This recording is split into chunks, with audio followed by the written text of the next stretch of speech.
what's up? You know what time it is. It's time for the best 120 minutes of your day. The Chop Shop, the nation's #1 urban sports talk show, and also your midday sports happy hour. Yours truly, Robert Hatter, alongside Jim Hicks, coming to you live from Houston, Texas. But we're broadcasting all over the entire world via Facebook Live and YouTube Live. It's Baby Friday. Our Thursday, it's our Baby Friday, because guess what? We don't come on actual Friday. So we consider this our Friday. So we affectionately call it Baby Friday. Shout out to everybody that's joined in. Let me do what I always do at the beginning of the show, recognize the first 5 people that have signed into our Facebook feed. They are Mr. Rod Wells, the starting 5, the Houston Hornets, Derek Johnson, all the way in Germany, Mindy Collins, oh my God, I love when the women on here, Brandy Nickerson, and guess who is the 6th person of the day? Kim Jackson, my favorite niece on the Chop Shop. Kim, let me tell you something. Kim, I don't know if you know, I couldn't tag you, Kim, but I posted the pictures you sent I posted the pictures you sent on Facebook. On Facebook, I posted the pictures that you sent me in your nice T-shirt.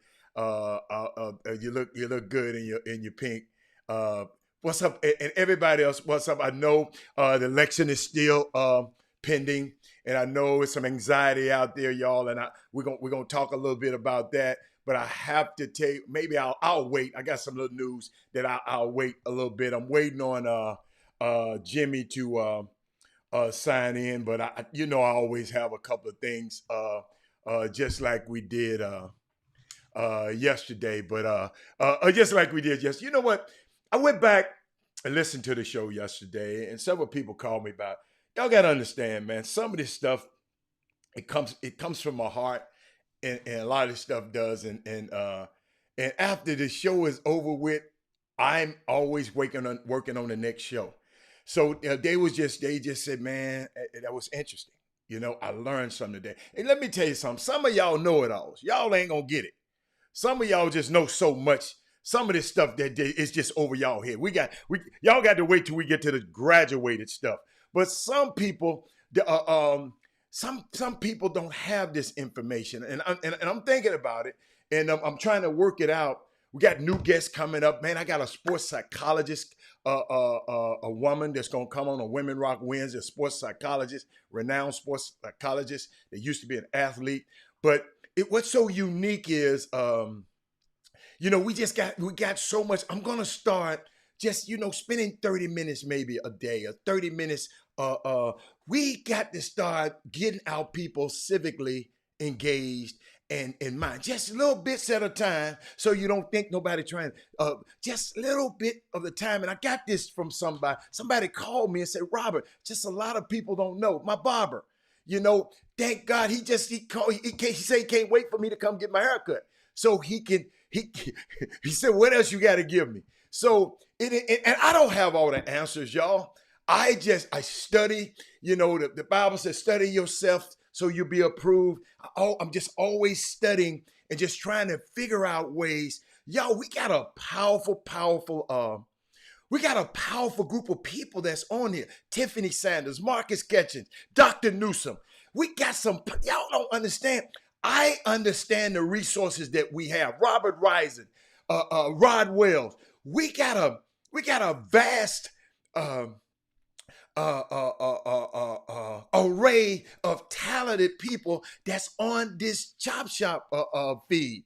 And we got to figure out a way to use this and for a bigger platform. So let's start raising our own. If we don't like their candidates, can't we start?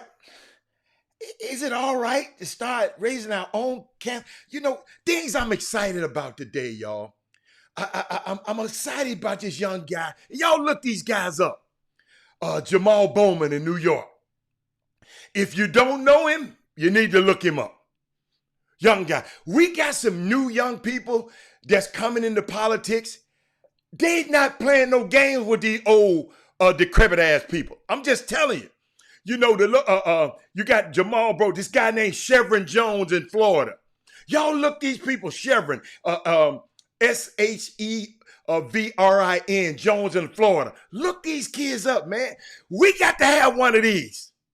Malcolm Kenyatta from Pennsylvania. Oh, I got a speech. Oh, I didn't have a chance to load it up. I hope I can load it up. But we got some powerful young people that's coming up in this. Cori Bush in Missouri, the first black woman from Missouri ever elected in Congress. You know, and guess what? She got her rise from what? The Mike Brown situation. The thing that happened, not Mike Brown, was it in Ferguson? That's where she got her rise. She started Raphael Warnock. He's not young. Okay. Let me tell my story, homeboy. But he is a good one, but he ain't. I'm talking about these young people right here, right now. Hold your horses, Kevin Freitman. You're going on Google and you're trying to Google.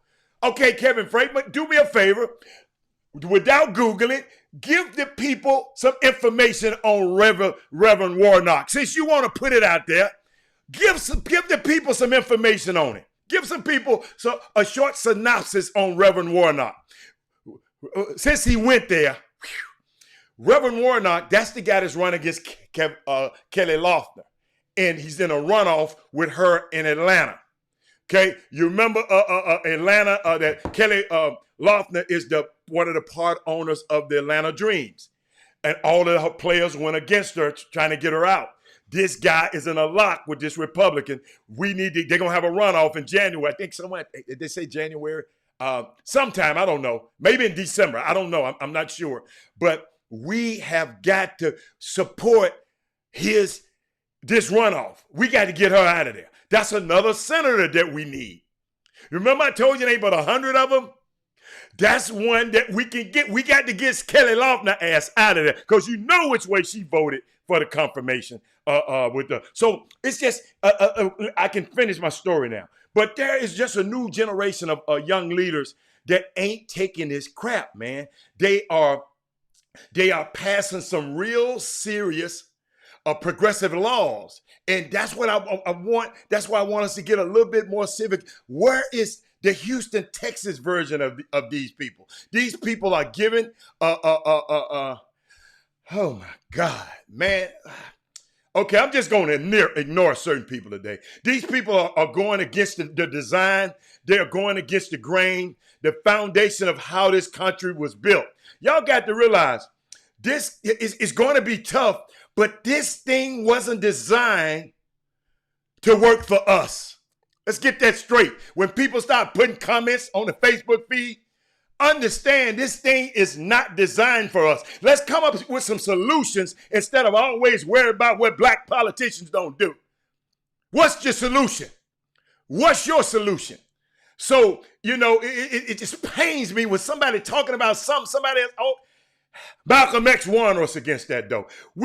See, y'all, we used to be satisfied long time ago. Thank you, Kevin Freitman. Check that out. Now, that's a great one. I'm glad you went back and got that, Kevin Freitman.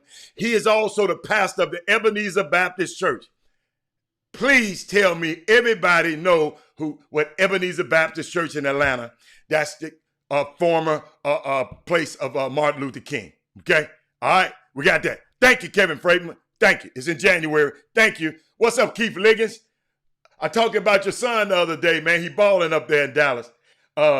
We used to be satisfied, ladies and gentlemen, just being in the master's house and just rearranging the furniture, right?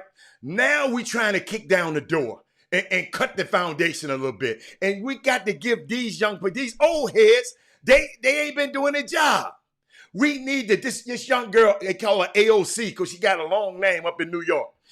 Let me tell you something. I've seen situations where this girl got right in Nancy Pelosi's grill and said, no, we ain't doing it that way. I don't care how you the Speaker of the House. I don't care.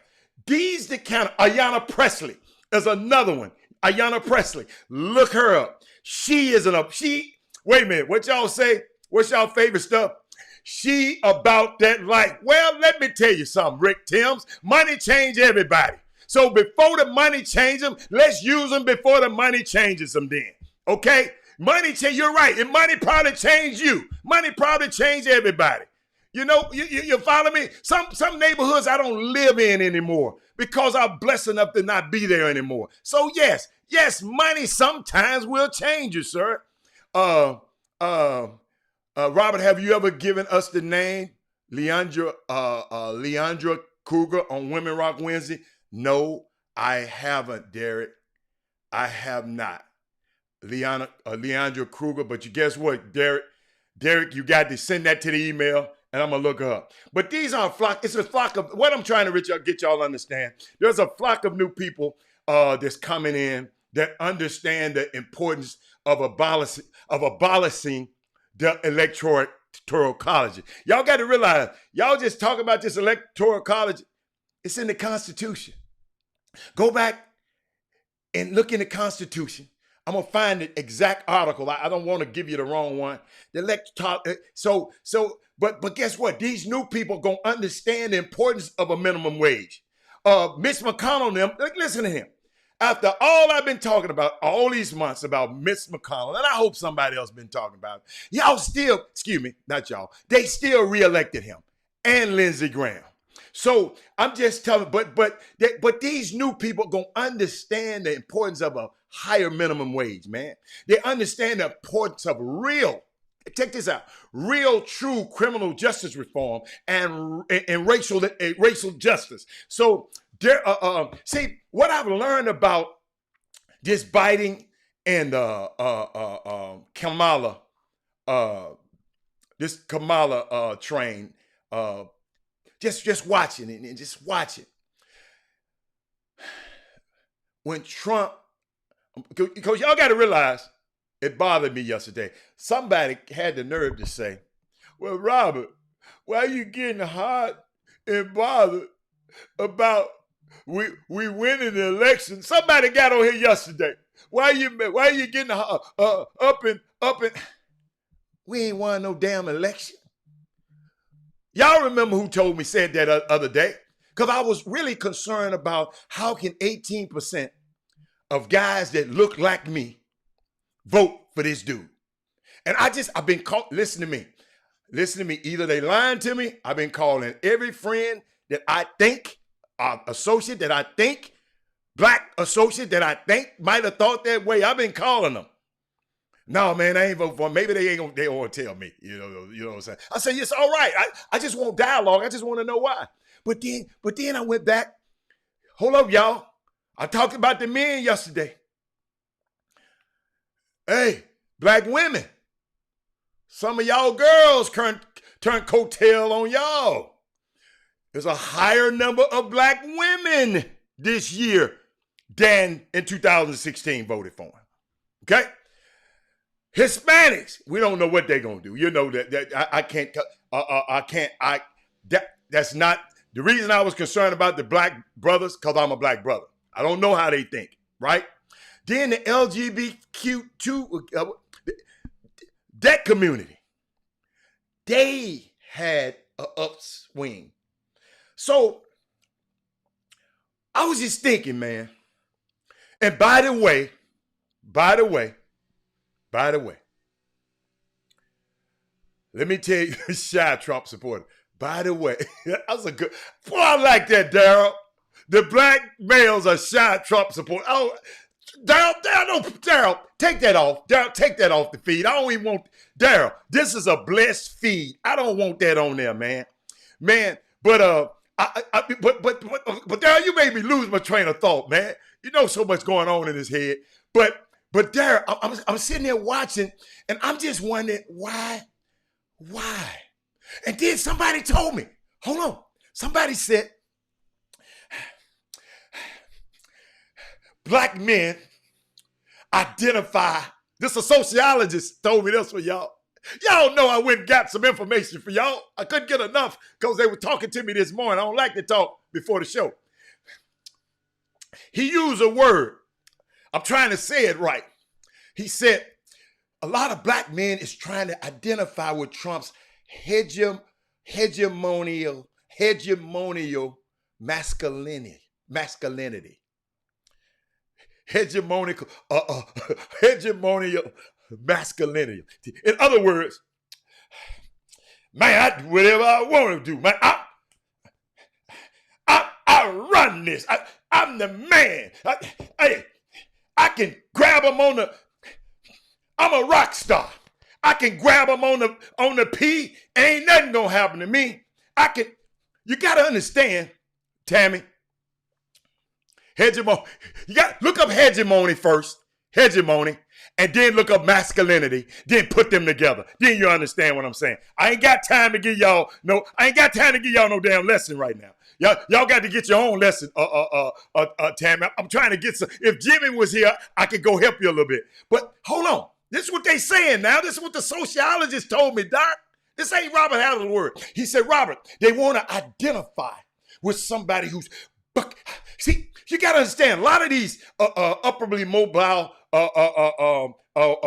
black guys, you know, they get the money. They staying in the suburbs. They get the nice car. They get all this. But when they go to the restaurant, they treat their black ass just like you and I. Right? So they identify with bucking against. Y'all got to think about this. Trump's two biggest guys that he never said nothing bad about was this Jim Young over there in Korea and Putin. What do those two guys? I told y'all we were gonna learn something today. What those two guys got in common? They dictators. That's what he lacked.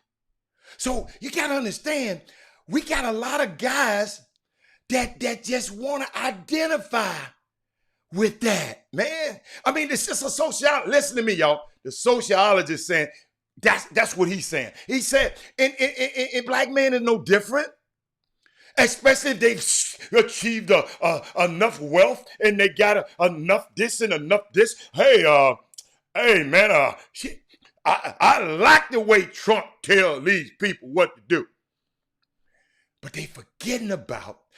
They had some polls, y'all. That the exit polls. See, I don't know about them polls. Me personally, I'm a fat guy, and I know them polls can be skewed. So I just never just hung all of my hat on polls. But they was just talking about when the exit polls and talking about when the black males, the black people, when they came out of the polls, like 36% of them talking about the racial thing. Some talking about COVID, to about 20-some% talking about COVID, and this racial thing, it was number one. But in the Republican side, the Democratic side, but in the Republican side, they most concerned, 60% of them were worried about the economy. That's all they were worried about, the economy. And 8% of them said anything about race in COVID. Yeah, and COVID was in the first one. Y'all got to understand, man, we got some people out here do not care about COVID because it's not affecting them. So it's just, man, it's just so much. I got to take a quick break, but it's just so much going on out there, man. When I talked, I was like, I couldn't take notes because I was in the car. I had a meeting this morning, and I couldn't take notes. They gave me so much stuff. But and we got some sociologists out there, and you know, we got some sociologists out there. Y'all understand what's going on out there. But I just had a problem. I couldn't fathom, because I told y'all, my son, that night of the actual night of the election, he was texting me back and forth like, "Yeah, I can't believe it. Yeah, I can't believe it." So, you know, I'm giving some information that I've been knowing, because I know his little young ass just got into politics, but he Dad, I disagree. Dad, I love when he disagree. I love when thank you, Sonia. I love when he disagree. So I used to talk about, Daddy, I got about 40 guys. All of my guys, we on what you call it, the group chat. And all of us voting for Trump. All of us voting for Biden. All of us. So I just don't believe in what you're saying. I said, I got a question. Do you have an influence over those guys? He said, yes. I said, who have influence over you? He said, you. I said, that's why you think like that. That's why they think like that. I influence you and you influence them. I said, but everybody don't have this, a chance to do this. You know, somebody was telling me last night how their mom taught them about it, how their young, 15 or 16-year-old kid is aware right now about this voting process. But everybody don't have that advantage, y'all. Thank you. Look at, hey, see there? Hegemonic masculinity. That's it. I told you I didn't take notes, Tammy. I was in my car, you know, but I know what hegemony was, but I didn't know how he had put it. But thank you. But I knew masculinity, and she said hegemony, masculinity, practice, and that legitimizes men's dominant position in society. Don't you think black men want to be dominated in society too? Yeah, but thank you, Tammy. They want to be too. You know what I'm saying? And they feel that Trump is the only way out. And Trump did something slick, y'all. But I'm going to tell y'all when we come back to the trade. He did something slick down there in Florida. And I just found this out from the sociology. But let me hold up. Let me get them a break. Let me find out where Jimmy is. Chop Shop, we'll be back in a minute.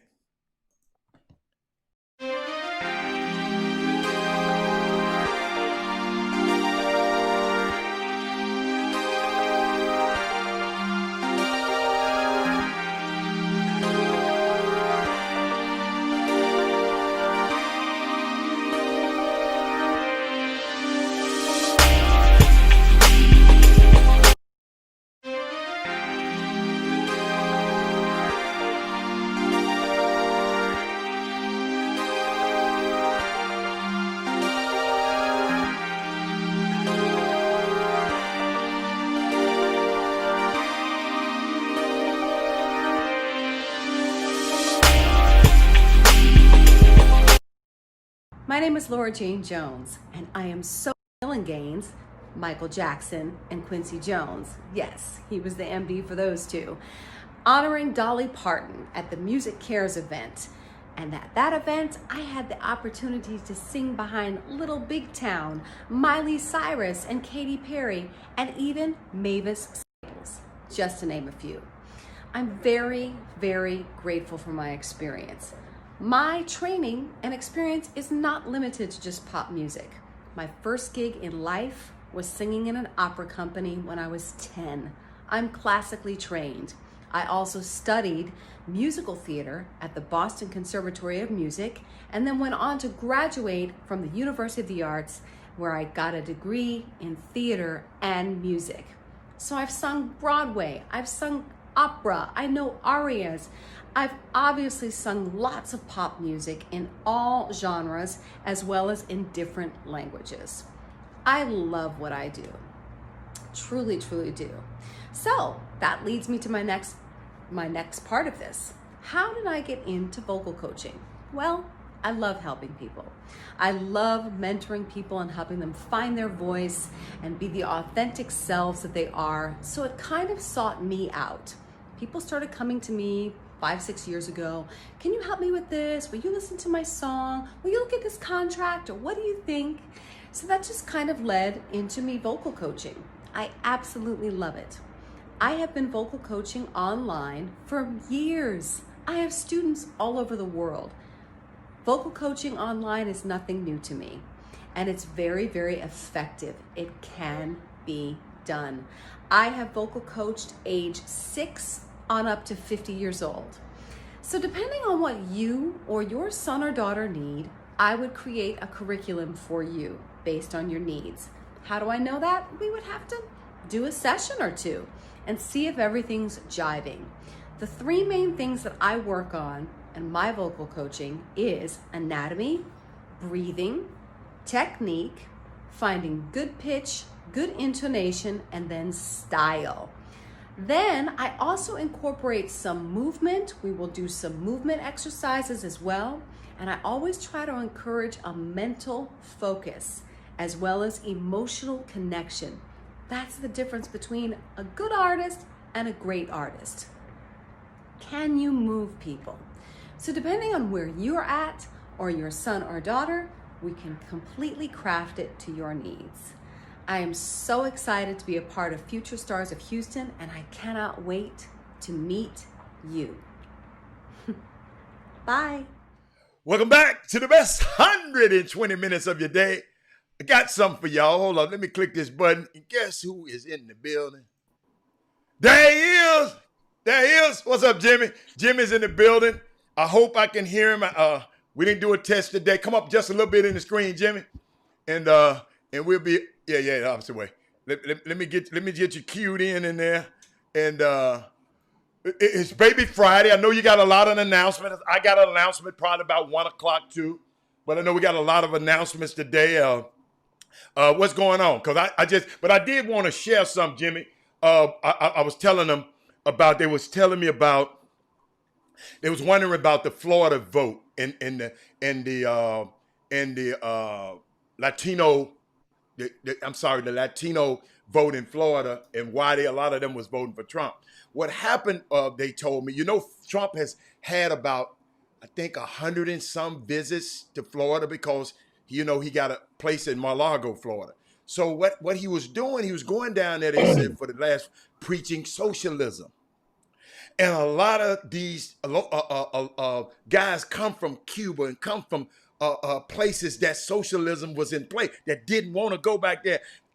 Listen to me, it's not that it was true that he said that Biden was going to do, but if a person perceived that's what's going to happen, that's what it is. That's what the sociologists were telling me. He said, Robert, it's not whether or not it's true or not, it's what these people think is true. And they said that a lot of those people, and they kept talking about the crime bill. He said the messenger was wrong. He said, let me tell you something. Do you know that Obama and Joe Biden rescinded a whole more sentences than any presidents ever? But they never talk about that. So that crime bill, he said they never talk about that. And they just wondered why they never used this message. And then he used the analogy. He said, I'm going to tell you, they thought they was so far up in the polls that people wasn't going to vote for this guy. They, like you got Patrick Mahomes and you in the fourth quarter, and you got Obama going down there on the stump for you. You thinking you just done, and you don't give your message. You got to understand, some people think about the crime bill. I don't think about it because I understand about the crime bill. But a lot of other people just don't. So that's the thing that we got to, even when we form our coalition, let's make sure we let the people know exactly what we're going to do for them. Because think about it. The racial thing with Trump, I'll never forget. He said, Trump keep throwing up. He said, y'all call me a racist, but he had the 94 crime bill. So guess what? Instead of going and look up the 94 crime bill, some men, guess what they did? Said, well, guess what? He right. Both of them racist. Well, if both of them racist, hey, it don't matter who I vote for. So we got talking to a sociologist this morning, and they just helped me understand what's going on in the minds of some of these voters. But Jimmy, I just wanted to share that with everybody. But Jimmy, what you got going on? What we got today? Man, what y'all talking about over here? You talking about the crime bill? Yeah, just politics. Just politics. Right there, boy. But just for politics. That's all. Three strike shot, baby. 3 strikes law. Crime bill. All that right there. But guess what? Why is them dudes got them first 2 strikes? Where they get the first strike? And that's the component that a lot of people, that's why I tell you. And see, that's the thing that's funny is, understand, those, whatever provision, those bills, one of the things in Texas where it hit was I want to say Ann Richards was a governor in Texas back then, if I'm not mistaken, during the early 90s. Mm-hmm. And at that time, a lot of guys know, I know Lil Rick, a lot of guys are really keen to to you had federal sentencing guidelines, which were already enhanced, but then the state around that time in the early 90s, the state after the crime bill of 94, that was when Clinton was in office, the state of Texas began to modify their household sentencing guidelines as well, parole guidelines as well. A lot of people, and it wasn't noted. There was no big memo that came out. How did you find out in the state of Texas?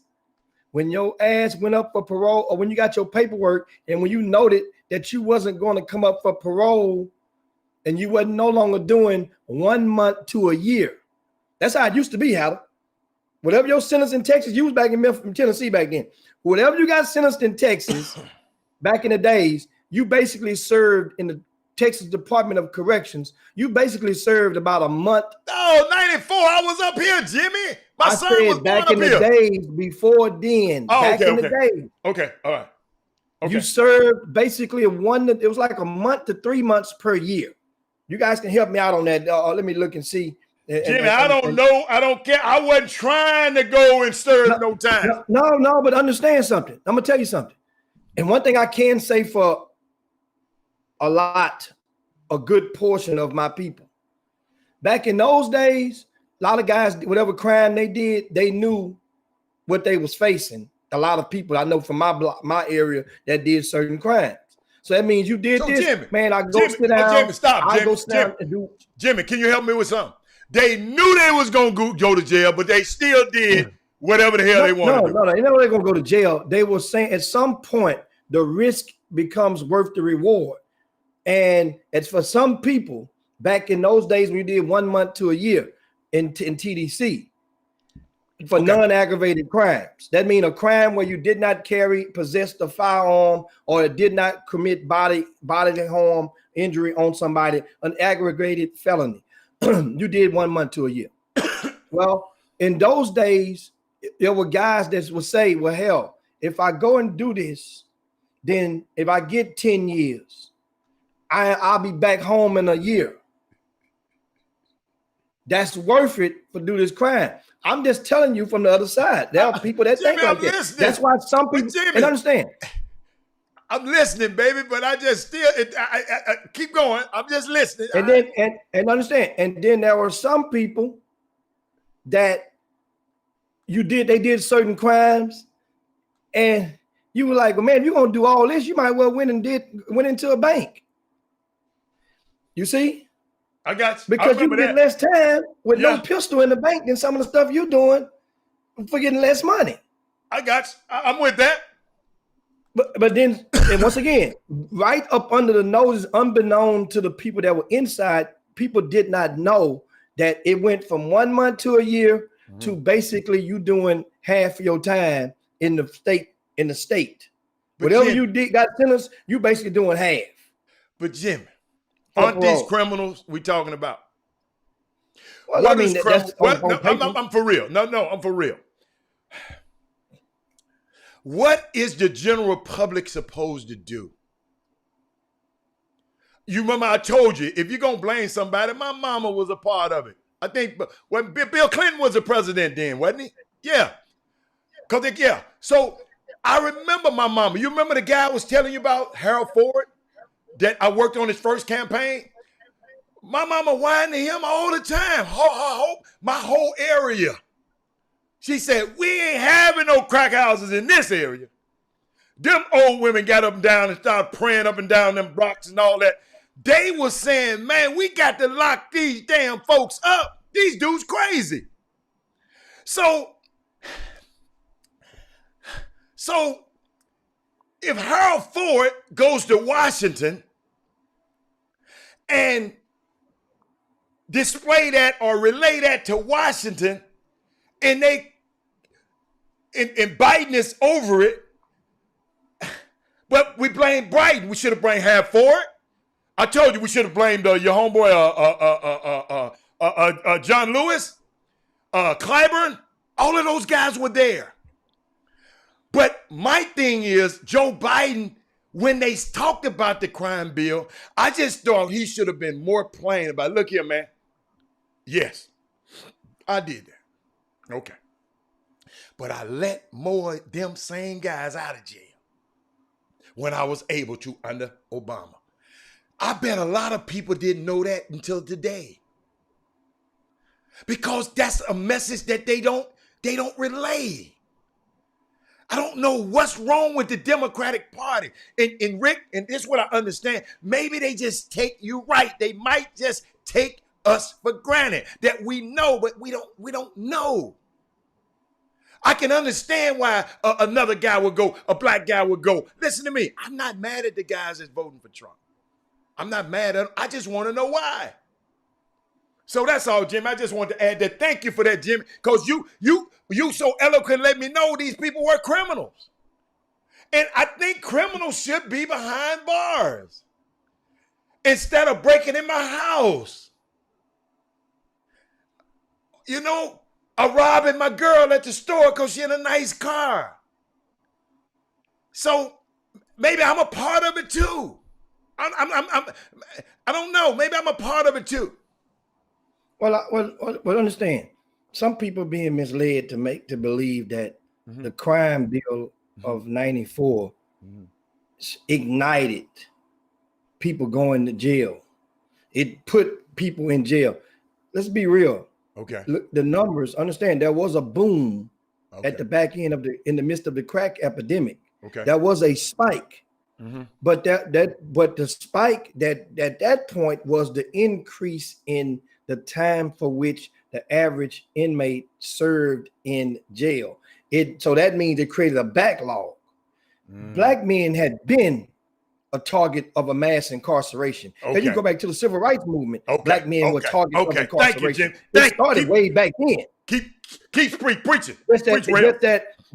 Understand it, and once again, if you think way back then, that was a collective coerced effort from the federal government to incarcerate black men. Okay.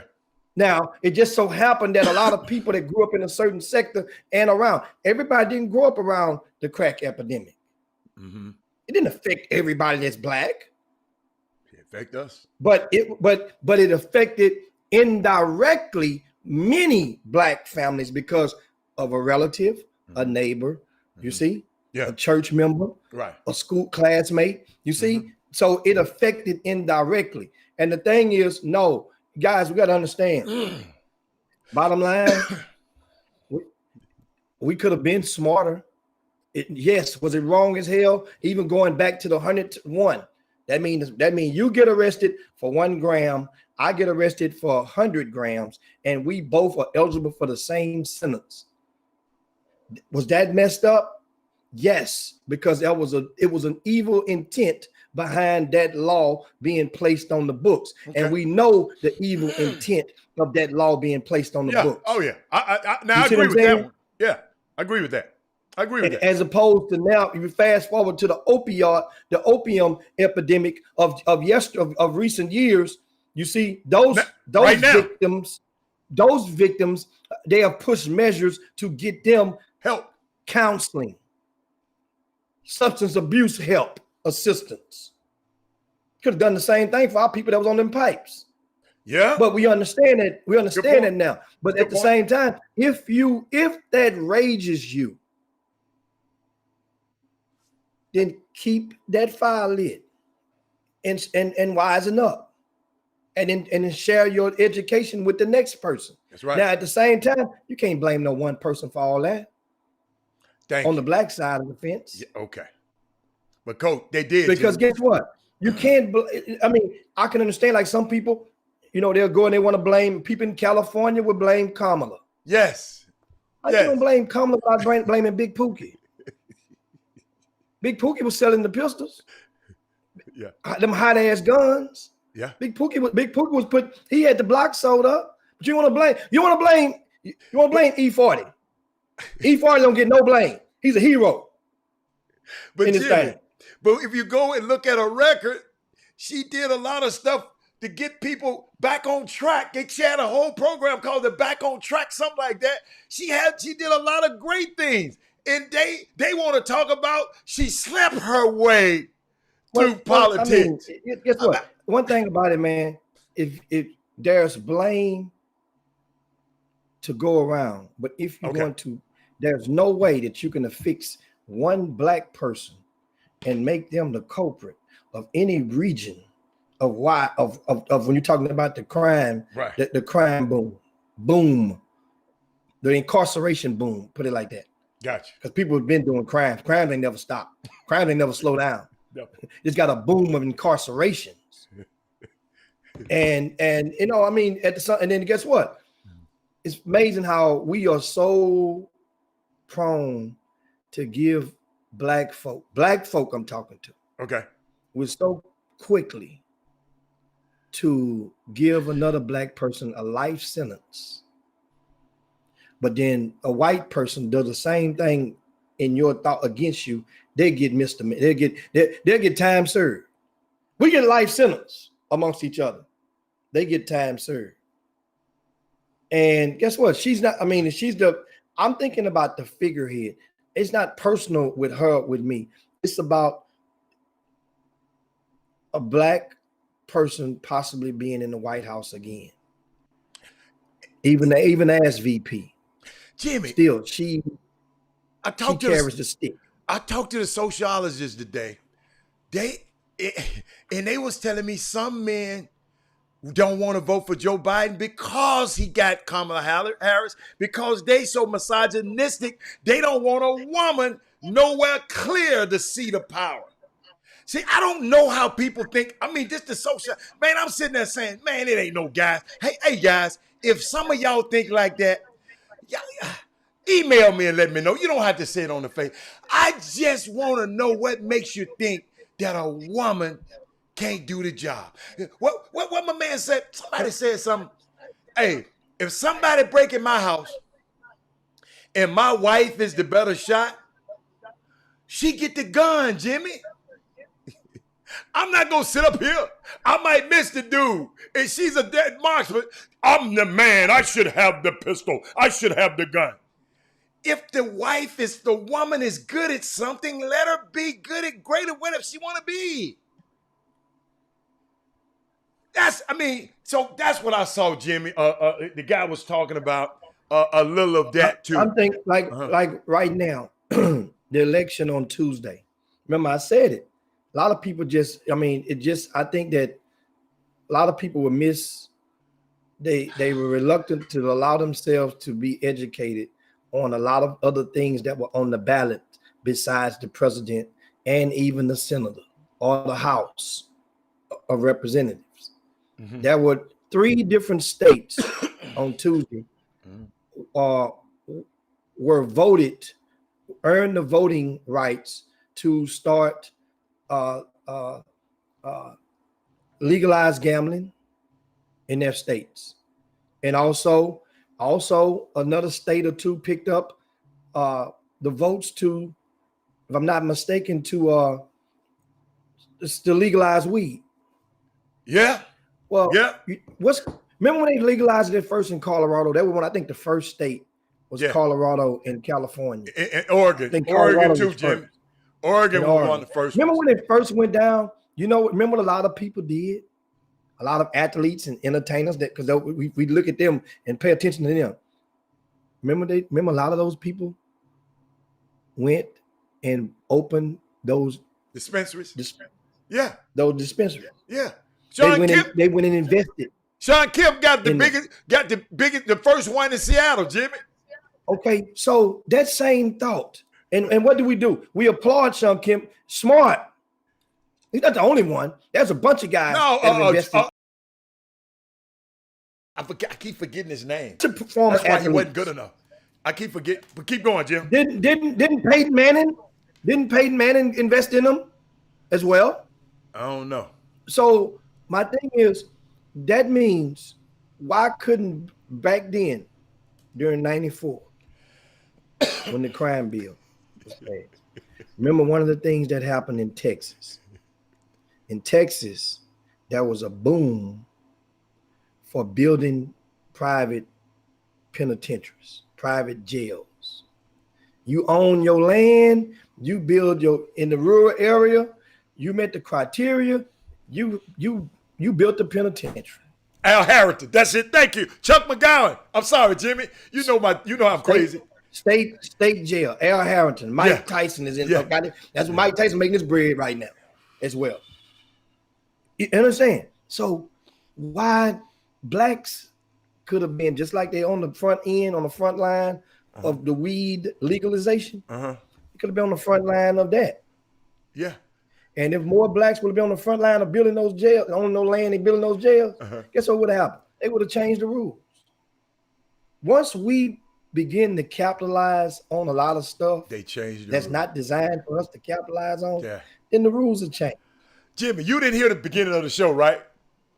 You weren't busy. Jimmy, I said in the beginning of the show, even the political process, it's not designed for us to win either. It's not designed for us to win. So it's I mean, it's crazy that you just said this. I just said that earlier in the show, but it's just so in Oregon, Jimmy. You see, reason I mentioned Oregon, they didn't decriminalize everything up there, Jimmy. You want to come up here and get high? Come up here and get high. You see that heroin, meth, and other drugs. I can't believe you missed that one. I should have sent it to you. Wow. Yeah. Wow. But then, you know what? Wow meaning they doing it right in front of your face.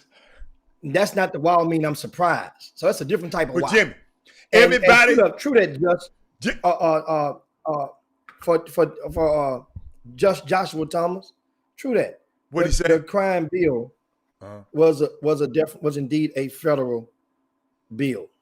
Oh. And yes, the majority of the crimes are at the state level. Yes, most states did not enact the truth. So Jimmy, that's misleading. But yes, Texas did follow suit. I can attest and assure you that they implemented their own version of the sentencing guidelines being stretched and in the time that you did. That's for certain.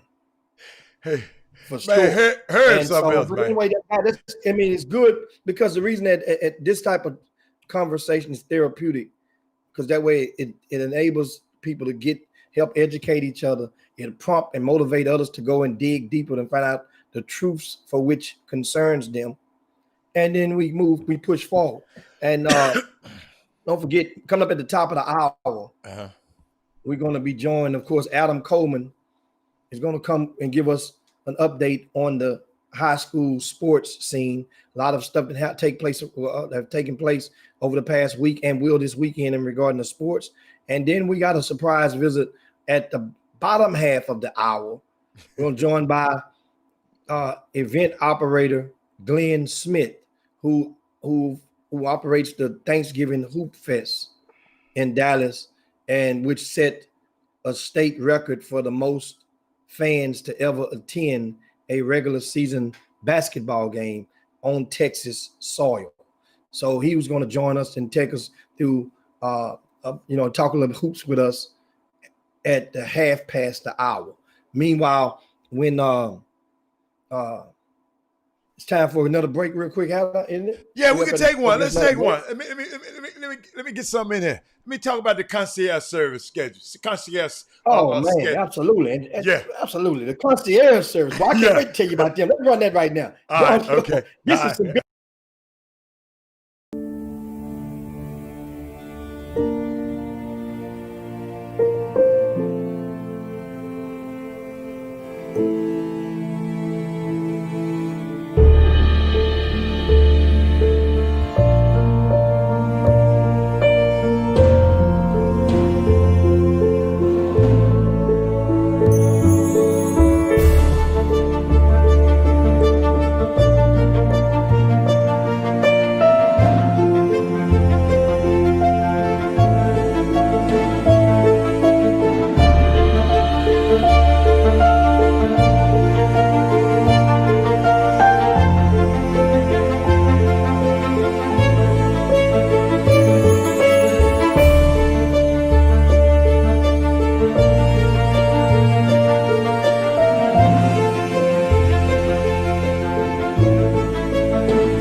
that there will come a time when black people wake up and become intellectually independent enough to think for themselves, as other humans are intellectually independent enough to think for themselves, then the black man will think like a black man, and he will feel for other black people.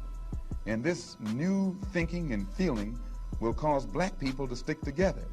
And then at that point, you'll have a situation where when you attack one black man, you are attacking all black men. And this type of black thinking will cause all black people to stick together. And this type of thinking also will bring an end to the brutality inflicted upon black people by white people. And it is the only thing that will bring an end to it. No federal court, state court, or city court will bring an end to it. It's something that the black man has to bring an end to himself. Welcome back to the best 120 minutes of your day. The Chop Shop, the nation's #1 urban sports talk show, and also your midday sports happy hour. Yours truly, Robert Hatter, alongside Jim Hicks, coming to you live from Houston, Texas. Jimmy, I got to show you something, Jimmy. The Chop Shop has made it to L.A. Check this out, Jimmy. The Chop Shop has made it to L.A.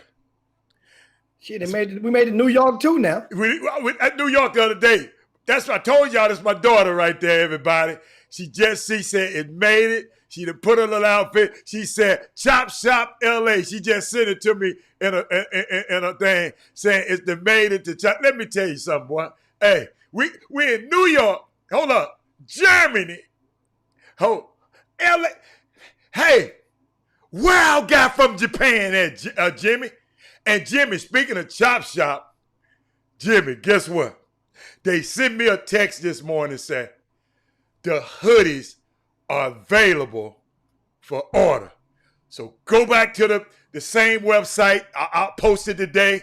They got the hoodies are available for order. Just happened, I guess, when they just texted me a few minutes ago and said it should be live. So the Chop Shop hoodies are available now. It's crazy, man. This thing it's a great phenomenon. This is what I'm trying to explain to us, Jimmy. And I was talking about something earlier, Jimmy. This diaspora, this organization, this thing that we have, we meet 4 times a week. Check this out. We meet 4 times a week, ladies and gentlemen. Okay? And we talk about things and we talk about issues. Now, we need to turn this into something that can help us civically. We got, like I said, we got some brilliant people in this thing. We got doctors, we got lawyers, we got all branches we got some smart people in this feed. And let's get our own candidate. Let's find a young guy let's raise our own Jamal Bowman.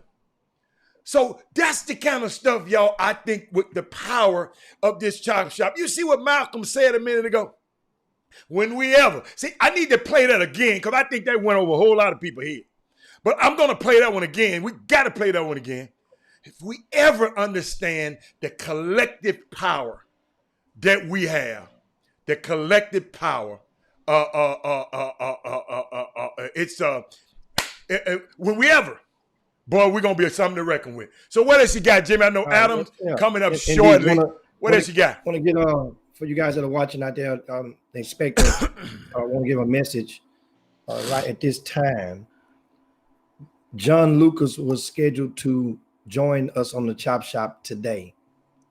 However, when I spoke with him this morning, he said that he would feel the conversation would have more value.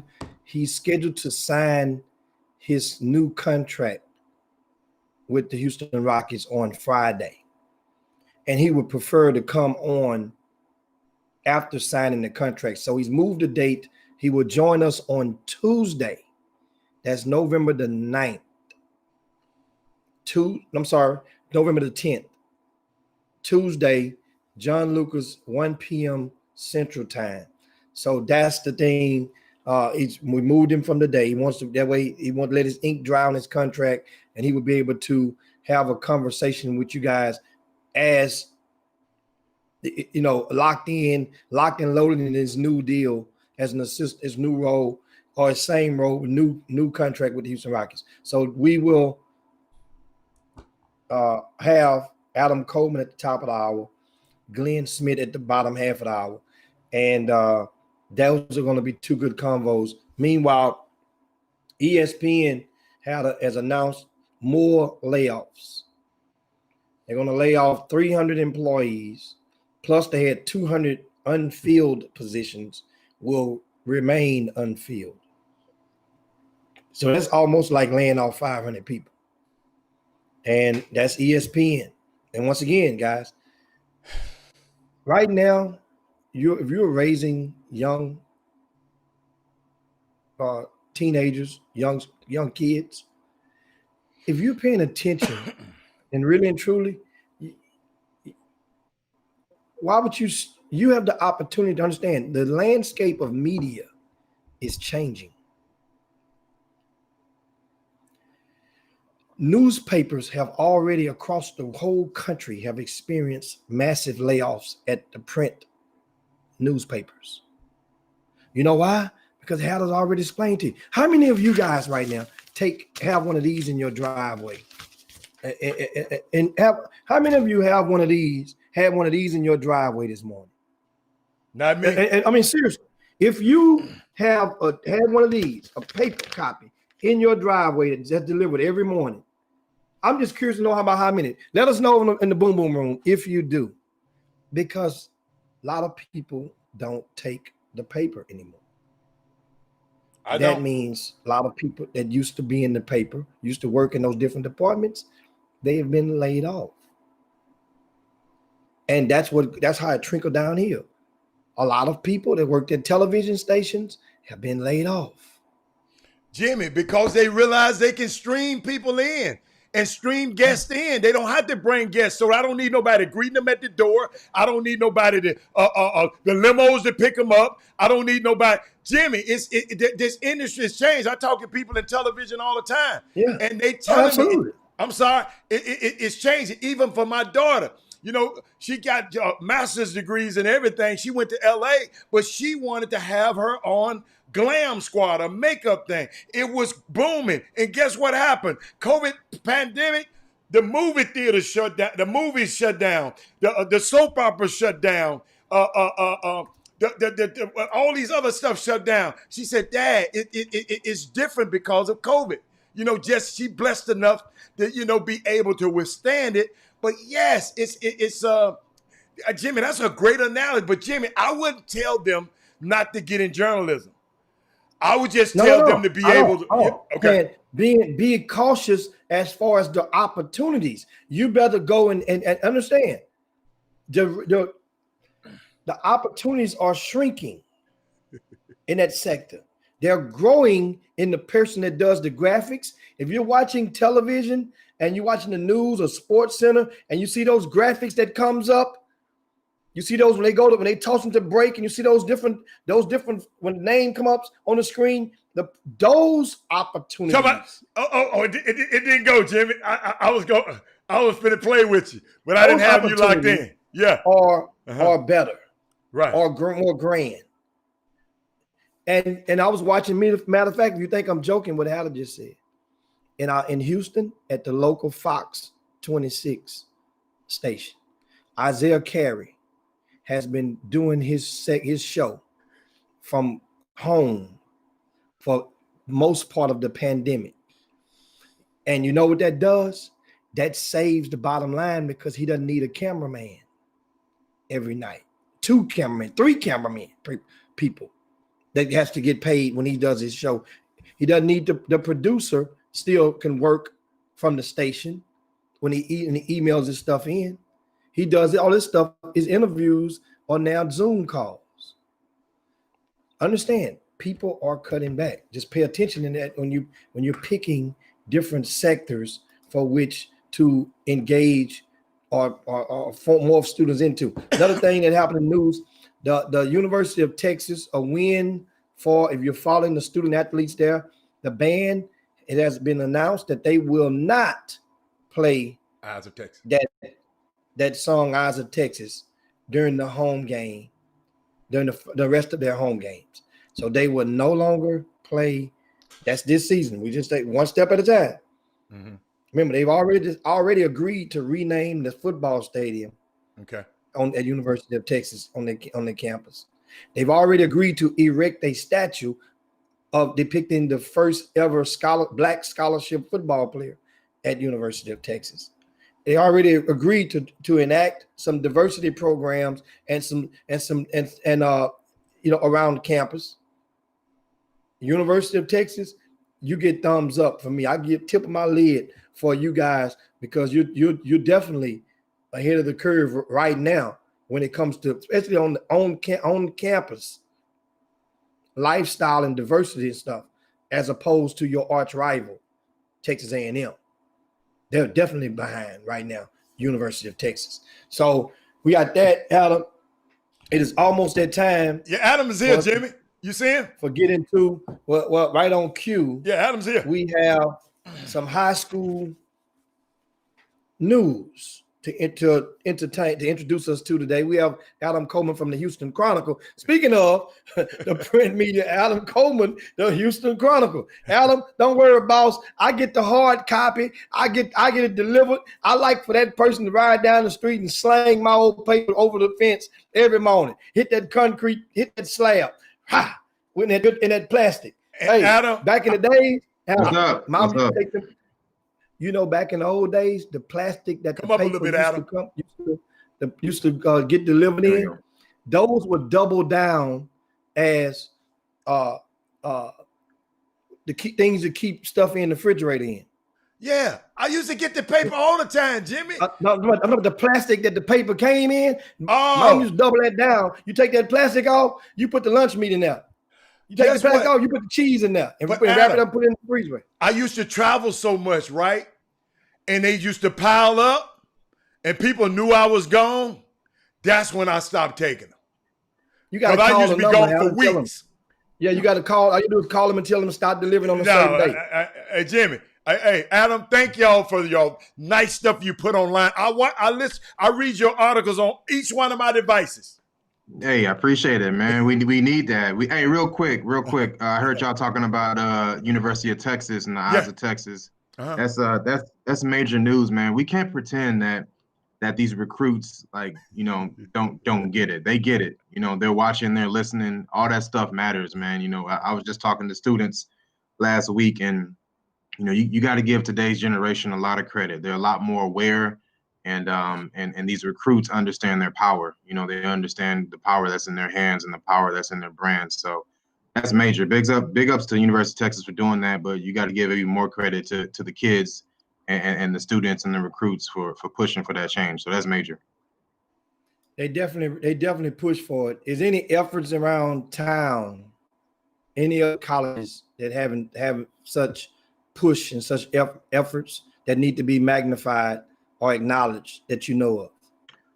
Well, I don't know about college, but I actually just wrote a story not too long ago, like maybe a couple months ago, about there's still a lot of high school names, that are still, I don't know if you want to say offensive, but there are a lot of things in our society, that we've accepted for way too long. Baytown and Robert E. Lee, they're kind of going through a battle out there over the name.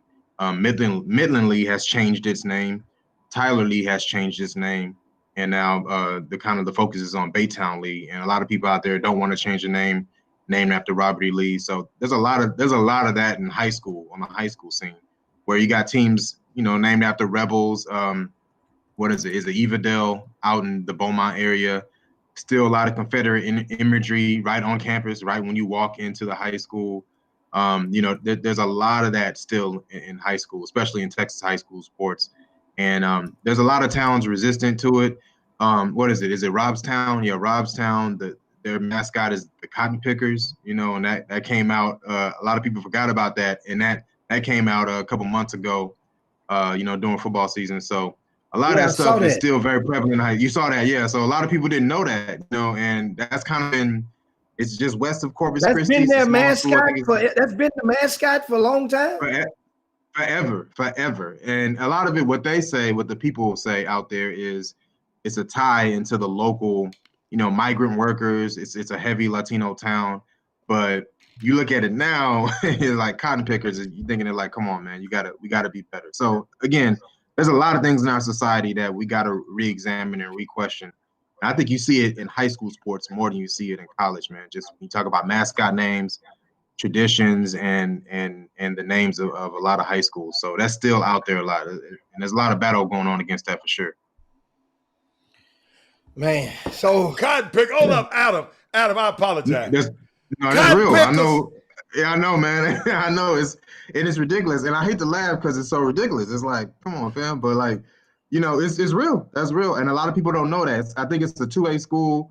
It's west of Corpus Christi. It's kind of out of the way a little bit, and a lot of people don't realize that. So it's still stuff out there. There's a town in West Texas. The name of it is Robert Lee, Texas, and a lot of people don't realize these things, like how much Confederate imagery is woven within our society, and it should have never been a point where that was cool, and a lot of people are fighting against it, but people don't understand, like, that was a huge part of our society once, and again, there is such thing as going too far in political correctness and all that. A lot of people say that, and sometimes it can get a little crazy, but many other times, is very real, where we need to kind of take a step back and re-examine our society.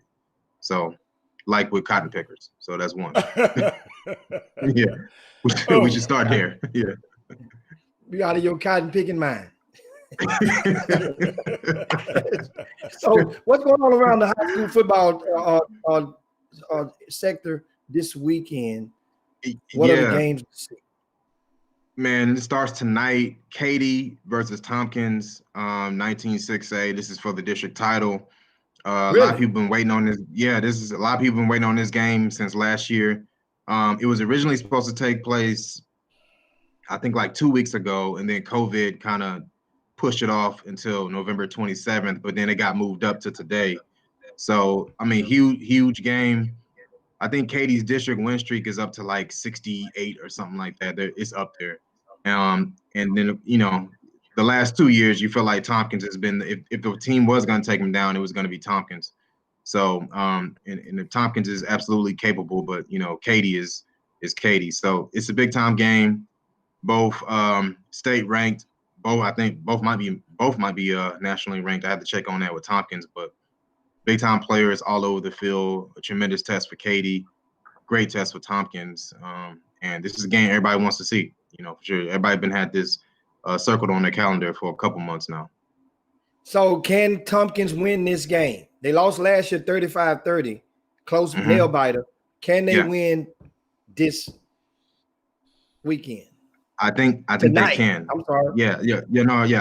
I think they can. It's just, you talk about last year, 35-30, it was close. A lot of teams don't push Katy that close, but and this year Tompkins, they're different. They're younger. They still have Jalen Milroe, but they're a little bit younger. I think they can. I think my hope is that it's close, because too often we go into these Katy games where we feel like they're playing somebody who can beat them, and we hype it up a little bit, and then they just destroy them, and then it kind of ends up being anticlimactic. But I think Tompkins can beat them, but it's that extra gear that Katy has, man. That's just so tough, man. Defensively, Katie's playing crazy. They're playing out of their mind. Not quite as good as they were in 2015, I don't think. 2015 was like all-time great defense, but defensively, they're playing great. So it's going to be a great game, and I think it's going to be closer than what we've seen, a closer game than what we've seen from Katy in the last couple of years. So hey, Adam, I got 2 words for you. Hunter Washington and Bobby Taylor. That's all I got to say. Best cornerback duo probably in the state, man. The boys can ball. I saw him against I didn't see Hunter against Clear Springs, but I saw Bobby against Clear Springs. He's very impressive, does a little bit of everything for him. I think he returns kicks as well. He's a big time player. I mean, Hunter Washington going to Florida State, I mean, it's no surprise, man. So those 2 guys are or definitely. And this is a program, Katie. We talk about the running backs all the time, but they got a lot of good DBs that come out of this program too. So See, I didn't realize that. A lot of great DBs come out of this program. So you gotta credit Katie as well, man. For producing some good DBs. So I don't know which one you throw to. I don't know which one you pick on. It's pick your poison. You know what I'm saying? But man, both outstanding corners, man. Yeah, indeed. Now, around speaking of outstanding corners, North Shore High School, we talked about the other day, has Denver Harris, and he's ranked number 3 in the country, I think, on Rivals or 24/7 Sports, among all positions. Denver Harris, what's your thoughts on him over at North Shore? You mentioned this cornerback duo is possibly one of the best in the state. What about the cornerback duo over at North Shore? Yeah, man. So Denver, I saw him play once, and that's all I needed to be convinced. It's this, and this is the coolest thing about Denver Harris. He told me that he played receiver. Like, this is like his second year playing cornerback. It's like ever, because he kind of in middle school he was kind of more of a running back, and then his freshman year he was on a freshman team playing receiver, and he didn't switch over to corner until last year. And nobody really talked about him last year just because it was Upton Style, the safety. He was there. The focus was elsewhere on that defense. Corey Flagg, some other guys, and now he's kind of blossomed a little bit, or kind of a breakout year a little bit. So that kid can play, man. I think he returned a touchdown, interception for a touchdown against Shadow Creek. And man, he is just a playmaker. And North Shore kind of has a knack for having guys like that, on the defensive side, where maybe they play some other positions and they're really athletic, and they're guys that, they just fit in with corners so well, like Denver, because they have that mentality, that offensive mentality, where if they get a pick, they're gonna try to take it back, and guys like that, are very, very coveted on the recruiting trail. So it's no surprise. He's a 5-star. All the offers are coming. He's just a junior, and this year's is kind of his, I don't want to say breakout year, but this is the year where, if you didn't know, now you know, with him. So he's the truth for real. Well, I had 2 pieces of news and a question somebody's submitting for you. And you got a question for Adam Coleman, live with us right now from the Houston Chronicle, talking sports, specifically high school football right now on the Chop Shop. And one question is, Lawrence asked, did Denver move up the charts because of summer camps, 707 or something like that? Or how? We didn't have that much. No, so there you go, Hatter. We didn't have that really during this summer. So I don't think that this past summer and that this past spring, not this past summer and not this past spring, but previous, he's kind of been a kid that's always been on the scene, camps and things of that sort. And I think people have always, the recruiting beat writers, they've always kind of known him. It's just us folks that watch the high school games a whole lot more. We probably didn't see him as much. So that played a part, but kind of some of the things that he's done in the past. And he kind of already had a reputation built up a little bit on the camp scene and 7on7 scene, things of that sort, before this past summer and before this past spring. But Hatter, to your point, a lot of that didn't happen, this past all season. So that brings up a whole nother point where there's a lot of kids who were heavily dependent on this year, just because they didn't get a chance to go to camps. They didn't get a chance to meet coaches. They didn't get a chance to do 7on7 or whatever it may have been. But a kid like Denver, he was kind of already known, like, hey, this kid is coming. Yeah. At least in recruiting circles, he was kind of already known. Yeah. What's his classification, Coach? He's a junior. Yeah, Coach Jimmy. Coach Jimmy, I think you thought he was a senior. Yeah, he's a junior, so he got another year. Yeah, he's a junior. Okay. Yeah, still got another year, and then who knows, that 7on7 scene might come back full this upcoming off season, and that camp season might. So, he might even have a chance to kind of do a little bit more. But yeah, right now, 5-star kid, he's known. He's known now. Yeah, for sure. I got one for you, Adam. Let me get a quick one for you. Do you cover at all? Do you ever pay attention to anything happening in Dallas? Or you just strictly cover? No, I strictly cover Houston. I try to keep my eyes on what's happening in Dallas, statewide and things of that sort. So I would say a few things I catch, every now and then. So we try to keep our eyes on a little bit of everything. Yeah. Okay, Jimmy, I'm sorry. Now somebody else asked a question. Somebody mentioned Odyssey says that the young man Randy Masters has transferred from Shadow Creek to North I Shore. heard, Is Yeah, that true? man. Yeah. So that yes. is true. Man, I just got through talking to Randy. Yeah, so we were kind of messaging a little bit. So I don't want to put his whole Business. business out Yeah. there, but Yeah. I'll say it's for family reasons that he's transferred. Now, I don't know if that means he's gonna play for North Shore this year. And I'm gonna be honest with you, I don't really kind of, and I got to talk with Coach K about this. I don't know if there's a pathway for him to play this year. It's like what, week 8, the playoffs aren't too far away, and then he might have to go through like yeah, y'all know what Hicks, 15 days, yeah, 15 school yeah, days 15 to sit days, out. yeah, That's yeah, Jimmy though. DEC. I don't know if anybody at Shadow Creek will flag his PAPF form. Or I don't know if that'll all happen. From what I was told, the family reasons is pretty legit for him moving. So I don't know. He told me he's not sure if he'll be eligible. He plays basketball as well. He plays basketball, so Yeah, he's not sure if when he'll be eligible. And I don't know if there's a pathway for him to be eligible this year. But I do know he wants to play. So will it be this year? I don't know. But he's a junior. Was committed to Baylor. Just switched to Cincinnati, which is real big. Cincinnati's like ranked 6th in the country right now. And I mean, either way, that's another great weapon for North Shore. But I think the big watch with him right now is if there's a pathway for him to play this year. That's the one thing I don't know. But yeah, he what did. He class is transferred from he? Shadow Creek. Yeah, he's a junior. He's a junior. Okay. So And Yeah, he's Jimmy, a he junior. was a part of the basketball team also. Yeah, yes. So they lose that big too. time player, man. Yeah, yeah, and yeah, he returned a punt return for a touchdown in the state title game last year. Real big time player, man. The kid made. I mean, at Shadow Creek, they feels like they got 20 of those kids, but I mean, he's the kid that kind of shows Wow. up in big moments. Yeah. Yeah, and So that's now, big. speaking of Yeah, that big for side of North Shore. town, Yeah. Hmm. speaking of Shadow Creek over in Alvin ISD, another Alvin ISD school, Hmm. Manville, has a big Hmm. football game today as well. They Yeah, playing a yeah, team they're coming playing. fresh off of opening a can of whoopers against the Woodlands. Tell us, who is that? Yeah, yeah, that's High Tower, man. That's this big. In our Who? rankings, I think the High Tower. They're playing High Tower, man. Yeah, Manville High Tower. That's big, man. I think in our rankings, like what they like, they might be like 2 and 3 or 2 and 4 in our rankings.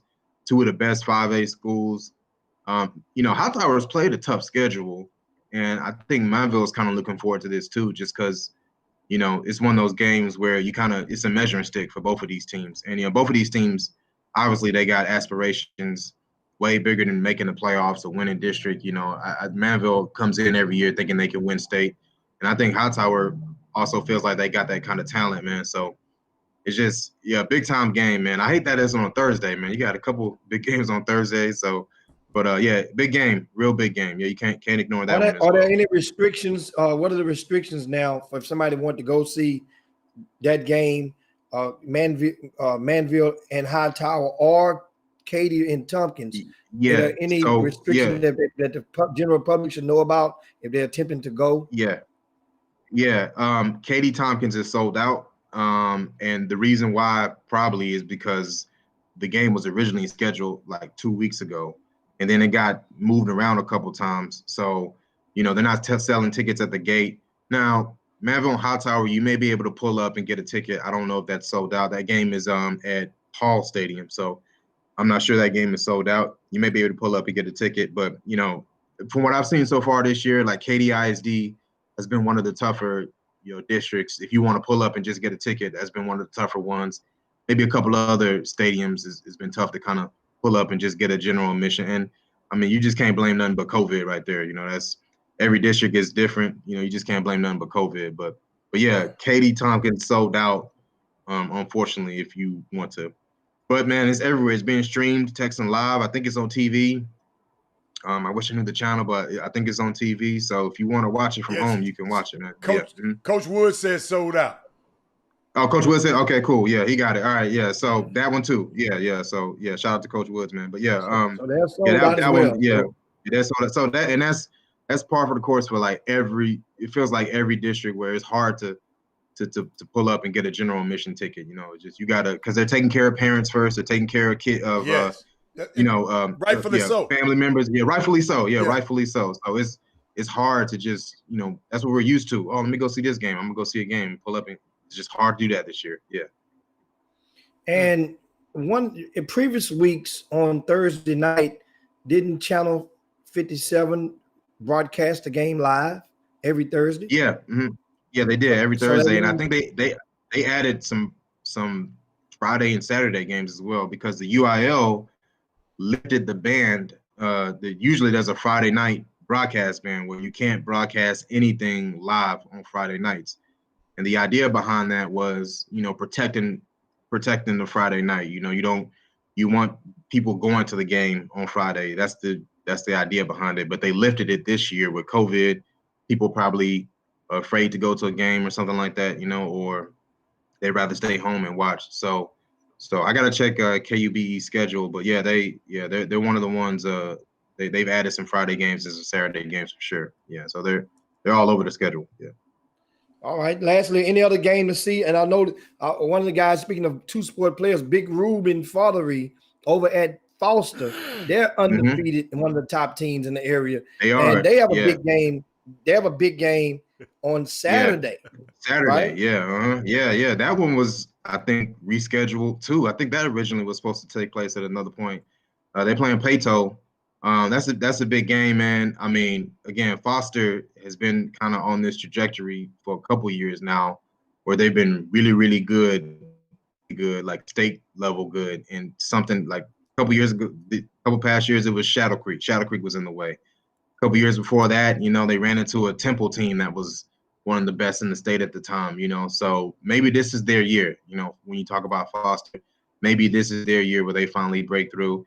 And Pato, I mean, I view them like a Bridgeland, like a Shadow Creek, you know, where these are programs that they've only been in existence for a couple years, but I mean, they've been rolling and they figured it out real quickly. So yeah, man, that's a real big game. And two teams you feel like have a chance to go far and deep in the playoffs.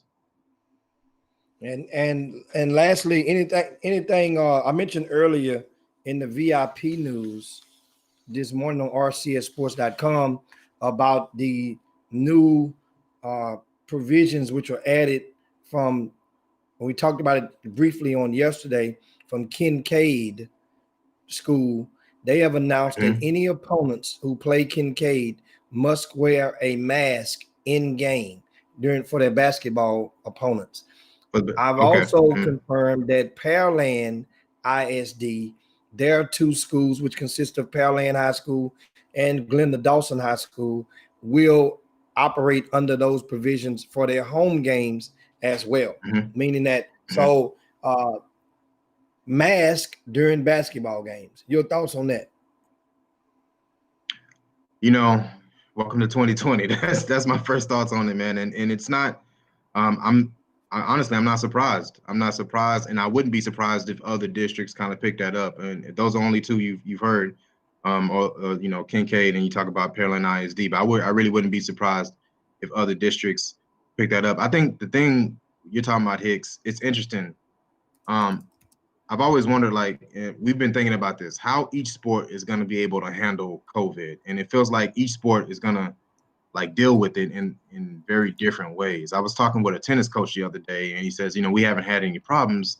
You know, tennis is you know, it's kind of an easy sport to get through if you try to get through a pandemic, you know. But I think about, like, man, how are they going to go through a wrestling season, you know, with COVID-19, you know, or how are they going to go through basketball, you know, when, you know, it's not like football where you got all this gear and everything, you know, it's you know, skin on skin, you know, jersey on jersey. So I think coaches are definitely going to have some challenges, and that's just one way to deal with it. I'm not surprised that, I know when you speak about it, Hicks, it probably throws people off a little bit, you know, but I'm just not surprised, you know. I'm not surprised at all. Well, man, Adam, man, we definitely appreciate you chopping You're up awesome, on the chop man. shop. I appreciate it. Hey, yo, Hatter, man. We'll see you next week, man, with some more news, Hatter, man. Hey, last time you had mentioned, hey, had you heard about Ronnie Courtney? And I was like, no, I hadn't heard. And I did know what you was talking. I got off the show and I was like, well, he was talking about Coach Courtney, and I had realized what you were talking about it, but it was way too late. Yeah, I was just it had flew. I don't know what was going on that time. It had flipped over my head. Oh, that's But all yeah, right, that, man. again, I know it's old news now, but that's major news too. So Yes. I'm gonna definitely check out Coach Courtney this year for sure.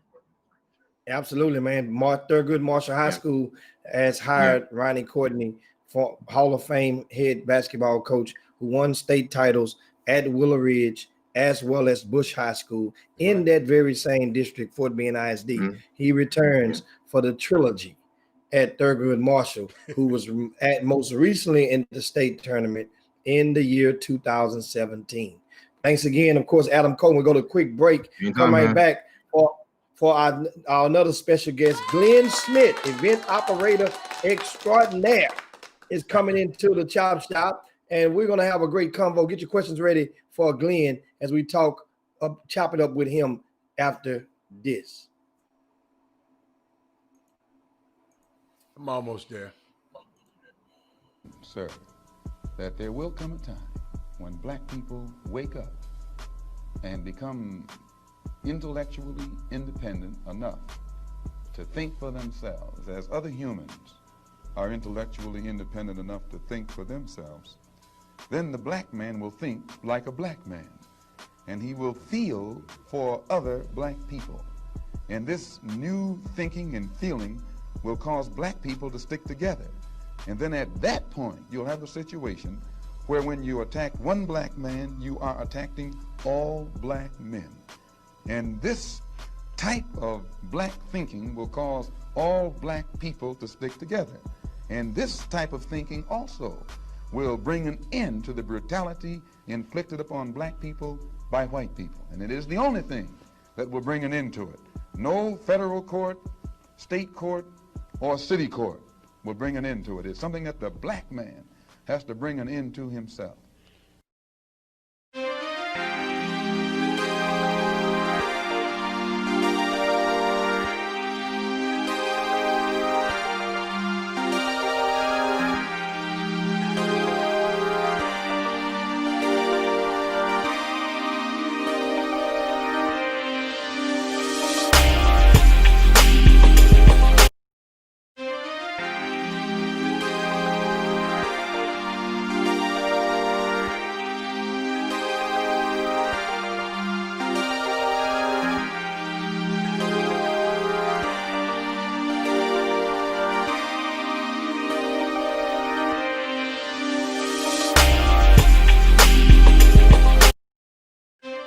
Welcome back to the best 120 minutes of your day. The Chop Shop, the nation's #1 urban sports talk show, and also your midday sports happy hour. Yours truly, Robert Hatter, alongside Jim Hicks, coming to you live from Houston, Texas. But we're broadcasting all over the world via Facebook Live and YouTube Live. So this is a good time, Jimmy. Share the show right now. Share it. And if you're not a subscriber to YouTube, go over to YouTube and subscribe to YouTube.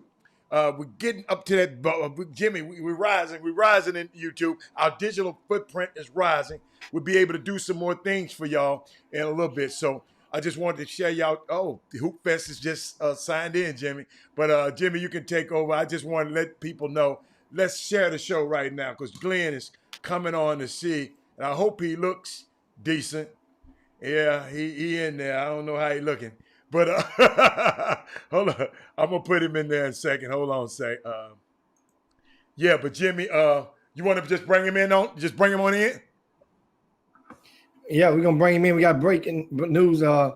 The United States Postal Service. Remember, the government had ordered sweeps of their facilities, of their offices on the day after election day, and actually on election day, and they were declined by the United States Postal Office, basically saying we got this.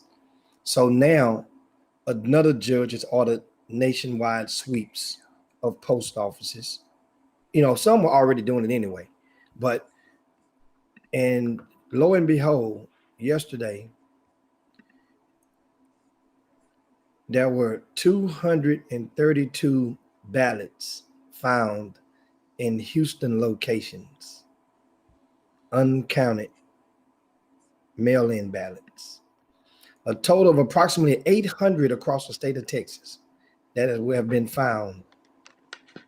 Now, mind you, may not have moved the needle on presidential election, but on the local level, those ballots very much matter. So just wanted to throw it out there to keep reality on your mind. But as we transition and go and join and get with our next guest, and that is great friend of the Chop Shop, longtime supporter of the Chop Shop, and that is Glenn Smith, who's the founder and operator of the Thanksgiving Hoop Fest. He's joining us right now with his Hoop Fest shirt. He got it in cursive. I can't hear y'all. Live with us. We can hear y'all. We can hear you, Glenn. We can hear you. Just And take the earphones out your ear. And we have Glenn. He's just working through his See, audio. this is what happens when you don't do sound check. And so that's what happens, ladies and gentlemen. And so he's getting it together, and Hannah's going to get him back in just a second. But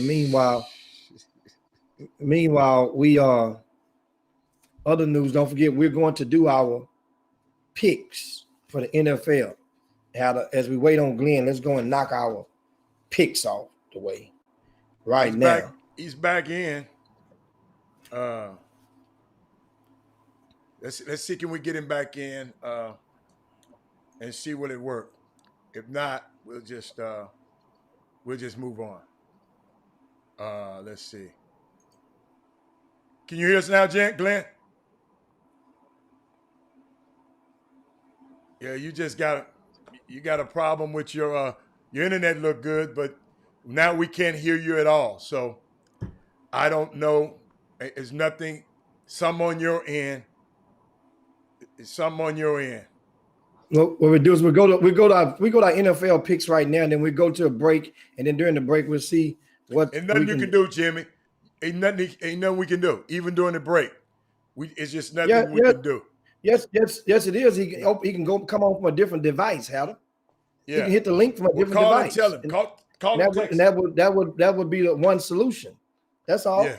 So we got problems and solutions. We solve it. Meanwhile, let's get the picks going on, and that is for the NFL games this weekend, which tonight, Green Bay at Frisco. Green Bay at Frisco. Green Bay is 5-2. So it's my first this time. It's 4-4. How about that? They're 4-4. They're the best last place team in the NFL is the San Francisco 49ers. The line, Green Bay is giving up 6.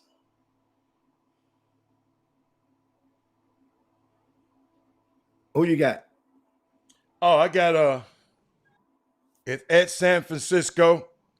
He keep calling. I just put him in, but I know he ain't gonna be to come in, so I'm not gonna worry about it. San Francisco and Green Bay. Green Bay is giving me 6. I'm gonna go with Green Bay. I'm gonna go with the bad man. I'm gonna go with the bad man. Next up, Houston at Jacksonville.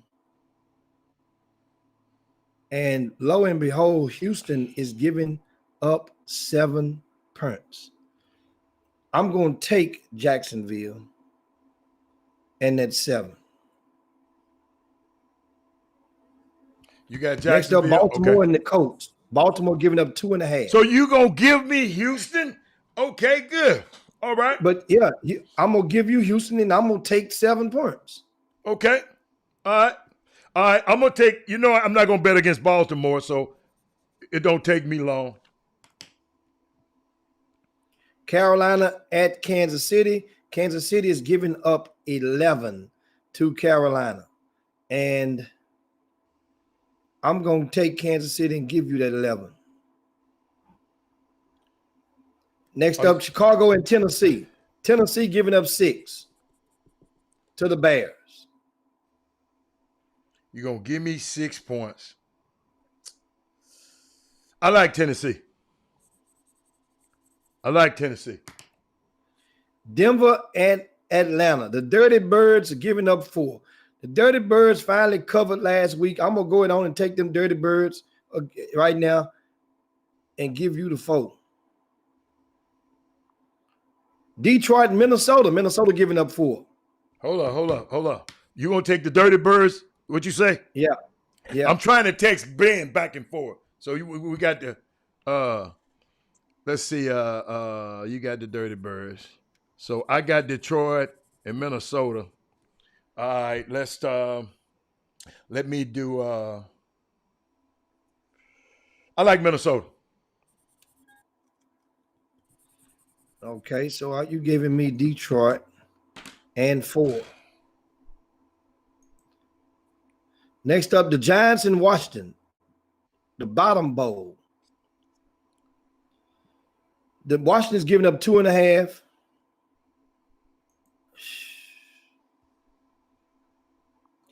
I'm gonna take Washington and give up that 2.5. So I got the Giants. Yeah, Seattle and Buffalo. Seattle giving up 3. You know who I'm going with? Seattle. I'm going with Sierra's husband. I'll take Buffalo in 3. How about Vegas? The Vegas Raiders, right? Uh-huh. And the Chargers. The Los Angeles Chargers. It's a pick 'em. I'm going to take the Raiders. Oh, glad. Thank you. I wanted the Chargers anyway. Thank you, sir. Arizona, Miami. Arizona. Oh, my God. Miami going to beat Arizona. That's Tua against I'm going with Miami. Because I love Brian Flores. I just like Brian Flores. I always bet with the black coach. If y'all ever noticed that, I'm always going to bet with the black. I always bet on black. Pittsburgh and Dallas. Pittsburgh giving up 14 points. Dallas got a quarterback that just came from the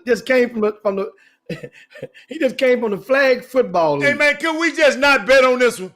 Can we just leave this one out? Huh? You know what? Pittsburgh by 14. Give me them 14. I take the Dallas Cowboys. I don't care. I ain't scared. Give me them 14. What you gonna do, Cletus? Come on, Cletus. I think I can hear you now, Glenn. Come on, Cletus. Say, man, it's a lot of punts, man. Come on, man. He done clicked himself off. This man crazy. Come on. I'm gonna take that 14. What? Wait a minute, you gonna bet on Dallas? You say you ain't gonna never bet on Dallas no more. You know what? You show Dallas ain't never covered. They 0-8 against the spread. So you Jerry Jones and Donald Trump friend now. You hang with Jerry and Donald now. I'm saying no, but do you really think that the Cowboys are gonna go the whole season and not cover the spread? I got one question, Jimmy. Why it take you so long to pick? You know what I'm gonna do? What? You know what I'm gonna do? I just thought about something. Remember my homeboy Chris Reese, who I told y'all about, who from the neighborhood, from Rosewood. His sister Brenda died, and the funeral is gonna be this weekend. They're gonna lay the rest down in Livingston. So, in behalf of Chris Reese, Rebo, and the Reese family, they avid Pittsburgh Steelers fans. I'm gonna go ahead on and take Pittsburgh. I'm gonna give you that 14. You can have that 14. That is the worst defense. Let me tell you something. I'm so glad you wasn't around when they freed the slaves. Because we it took forever for us to free the slave waiting on you. No, we would have got away though. No, we'd be forever. Them folks would have caught us. No. So you gonna take who? You taking Pittsburgh, right? Pittsburgh. I'm giving you the 14. Listen to me, y'all. Dallas Cowboy fans. Listen to me, Dallas Cowboy fans. Sunday evening. I'm with the Cowboys. Come on. New Orleans at Tampa Bay. Tampa Bay is giving up 5.5. Man, you already know who I'm voting for. Anytime number 12 is playing Glenn, I take him over everybody. What they say over the hood, everybody. You remember what happened last time these two teams played and they opened the season up? I don't care. Hey. I want you to remember that. Hey, Glenn, this is what I do with this, Glenn. I hope you got that, Lori. I put this in the vote. I put this in the vote. Pew say Pitt gonna cover. Dallas that'll be a hell Cowboys. of a good day right there. Dallas gonna win by 7. Let's go. And let's introduce our illustrious guest. Our illustrious guest with his faulty equipment over there. Hey, I like that shirt though. Yeah. Yeah. But Jimmy, come on, man. And of course, with us right now, Glenn Smith of the Thanksgiving Hoop Fest is live with us on the Chop Shop, chopping up with us. And what's going on, Glenn? What's the deal? What's the deal? Man, just trying to stay out of the way, man. Don't want to bother nobody. Don't want no trouble or nothing, man. There you go with that cool. Man, talk loud, man. Hey, there you go. Hey, come on, Marco Spoon. We need you to talk a little bit louder. You and Rossi getting on here. Hey, yeah, baby. Well, some people don't just be talking loud all the time. You know what I'm saying? What I do. I just be chilling, man. Y'all know me. I try to stay out of the way. I don't want no problems with nobody. So tell me about this Hoop Fest. Tell me, because last year you you changed the game on them. You call yourself gonna have a nice little neighborhood event. The event I went to the year before, I told you I pulled up. You got you're just having a party outside at Duncanville Gym, and then this next year, you messed around and invited Bryce Griggs, and then the whole thing changed. That next year, man, yeah. And then you wind up having to have your event at the American Airlines Arena because it wasn't enough. Duncanville Gym, you outgrew it in that particular thing. It was a historical moment, and but now you're coming back this year. COVID protocol, COVID restrictions. You can't have this many games. You can't have this many games. You got to name it. Can't name it a showcase. You got to call it a challenge. All of this stuff. What? Tell us. What are you going through to put on this event for the public? Well, the first thing is that I want to make sure that the teams feel safe and are comfortable in participating in the event. And me and my staff are going through certain things and reaching out to certain people. We reached out to the people that did the Border League. We have also been in contact with the people that did the tournament where they had the bubble. And so we're doing certain things with these teams to ensure that they feel safe. This year, we are going back to the American Airlines Center, which I think what that does is it gives people a certain sense of security, knowing that they're not going to just let anything happen in their facility. And so what we've done is that it'll be a doubleheader at the American Airlines Center. The first game will feature two of the best private schools in the state of Texas, which is John Paul II and St. Mark's. And then the nightcap will be the defending 6A state champion Duncanville Panthers against Yepsy Prep, which is featuring Imani Bates. One thing that we are doing is that we are making sure everyone gets tested. We are making sure that each team will be allocated 7 balls upon their arrival to the arena. Those will be the 7 balls that they will use for warm-ups, pregame, as well as during halftime. We're also going to make sure that we have 2 separate game balls for each game, and that ball will be used for only the 6 o'clock game, and the 8 o'clock game ball will only be used for the 8 o'clock game. Myself, the American Airlines Center, as well as the city, we work really hard in regards to putting together a social distance friendly seating chart. So you can sit in the arena, feel comfortable, enjoy the game, of course, with your mask on, but not have to worry about, John Doe over your shoulder, breathing on your neck and sneezing and stuff. So we've really worked hard on that just to give people some sort of normalcy within the new norm. Man, and so now at the beginning of the season, the UIL had delivered protocol to prevent that, which briefly prohibited their member schools from participating in showcases and tournaments. That pretty much sent a dart to a majority of the events that was scheduled to take place across the state of Texas. Then you were creative enough and been able to be in dialogue with the UIL to get their blessings to give an exclusion or to relax their rules to allow the Hoop Fest to take place. Tell us how did that go? Well, for one, I think that I was transparent with them. I just asked questions, and not to sound cliche-ish, but you can't score if you don't shoot. So I asked them certain questions. They had heard of the event. They essentially were like, you know what, we know that you would do a good job. But on the same token, though, they had already said that you can only have 4 teams in a event or at a venue. And I was like, well, let me get on four really good teams and put a product on the floor that I know people will want to see. And so I had to downsize the event in regards to the amount of teams and the amount and the amount of games. So it won't be the traditional, 20 plus games that people are accustomed to seeing, 10 on Friday, 10 on Saturday.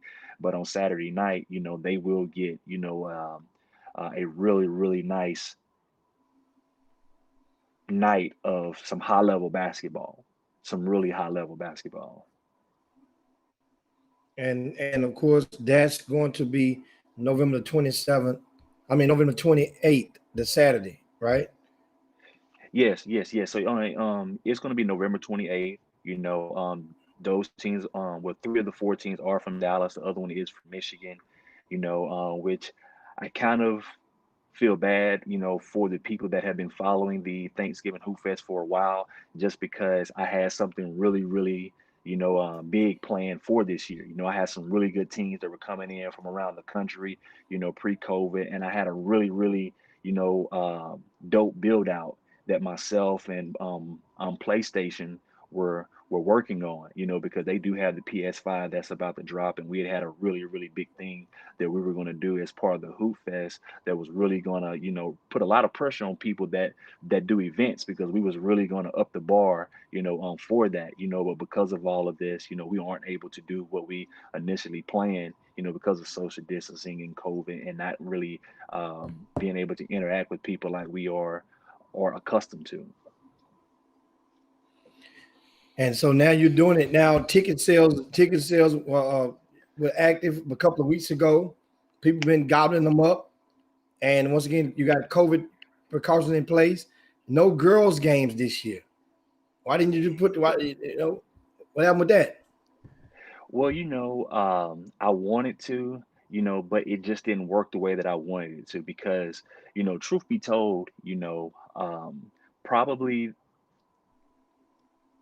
2 out of the 3 best games from last year were girl games, to be honest with you. And that was on Friday night. Probably the best game of the night was the Soto girls playing against Sierra Canyon girls, and then on Saturday night, um, Duncanville girls playing against Sierra Canyon girls. So those were 2 really high level games, regardless of being a boy game or a girl game. They were high.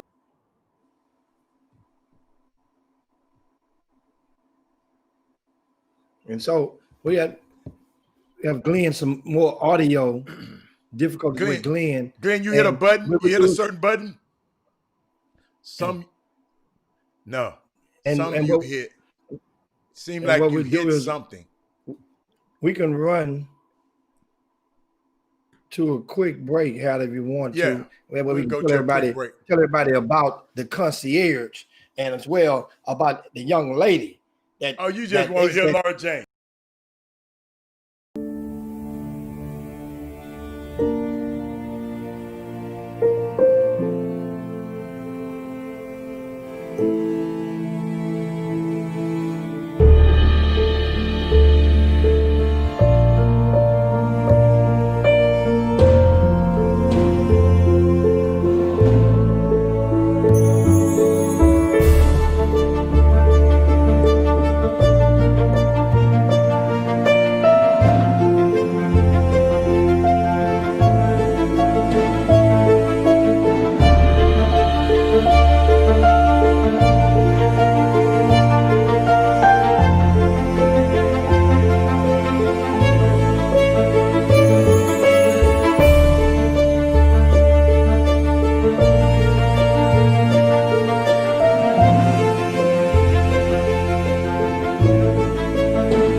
My name is Laura Jane Jones, and I am so excited to be joining the staff at Future Stars of Houston Academy in the vocal department. I wanted to do this intro video to let you know a little bit about me, my experience, as well as my training and my philosophy on vocal coaching. So, first and foremost, I have been in the music business for 30 years. I have performed and traveled in 90 different countries. I have performed on the biggest arenas, stadiums, theaters in the world, not just once, multiple times. I have recorded or toured or performed with the likes of Enrique Iglesias, Joe Cocker, Aerosmith, Kelly Clarkson, Leah Michele, Tina Marie, the Black Eyed Peas, Billy Ray Cyrus, BB Winans, Peebo Bryson, Vintage Trouble, and Miles Mosley, just to name a few. I've also sung on numerous TV and movie soundtracks. I most recently sang on Bad Boys for Life. I also was the singing voice of Eva Longoria on Dora and the Lost City of Gold. I was also featured on the Letters to Juliet soundtrack, singing in Italian. And not to mention The Get Down on Netflix, When We Rise on ABC, Sex and the City 2. I sang background vocals for Jennifer Hudson and Leona Lewis. This past year, I had the opportunity to sing at the Oscars. I sang behind Cynthia Erivo, singing the theme song from the movie Harriet. I also, last year, had the opportunity to sing and perform with critically acclaimed musical director Greg Phillinganes, Michael Jackson, and Quincy Jones. Yes, he was the MD for those two. Honoring Dolly Parton at the Music Cares event. And at that event, I had the opportunity to sing behind Little Big Town, Miley Cyrus, and Katy Perry, and even Mavis Staples, just to name a few. Welcome back to the best 120 minutes of your day. The Chop Shop. I hope Glenn can hear me. The Chop Shop, the nation's #1 urban sports talk show, and also your midday sports happy hour. Yours truly, Robert Hatter, alongside Jim Hicks, and innovator that the Hoop Fest. I just call him Glenn Hoop Fest. You know, forget Glenn Smith. Glenn Hoop Fest Smith then. Yeah, but Jimmy, but Glenn, you got a lot of people shouting out to you. Corey Henderson, everybody just they shout out to you. One guy said, "What the hell? Somebody up there doing trying to do something to your event." So it's a whole lot of stuff going on. I don't know if you want to talk about it or not, but it's some stuff going on, and I think the general public should understand it and know and understand what's going on. If you care to talk about it, it's your show. Well, the only thing that I know that's going on the weekend before my event is that we have some really high level games with some good local and statewide schools in Texas, and we have some really good rivalries that are being played that weekend. So I'm excited, about those. As far as any other event that's in Dallas, I don't know anything about it. Okay. Or I don't want to comment on it. I can only control what I can control. Right. And I'm going to do what I've been accustomed to doing, and what I think that people appreciate about me is that I'm a straight shooter. So I'm gonna promote my event the way that I've been promoting it and put a good high quality product on the floor. As far as the weekend before mine, I know for me personally, on Friday night, I'll be watching Duncanville and St. Mark's round 2. At Duncanville High School. I'm also going to catch a couple games on Saturday, throughout the city. And then that night, on Saturday night, I'll be watching I School in Lancaster. That's 2 real high level teams, not only from Dallas, but in Texas that have, some real high level guys on their team. So I'm really excited about these.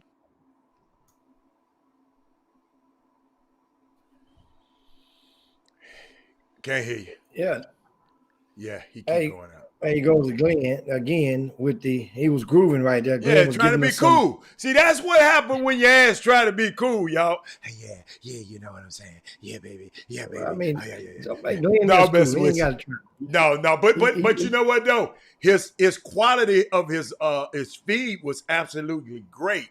It's just whatever in that device, something going on. But Rick, stop it, Rick. But Jimmy, what else you got? Jimmy, you got something else? Yeah, He'll come yeah. I back. mean, I was sitting there reading some of the comments and watching uh uh the updates from that stuff that's probably uh the best the most watched reality show of the year would be the 2020 election without a doubt.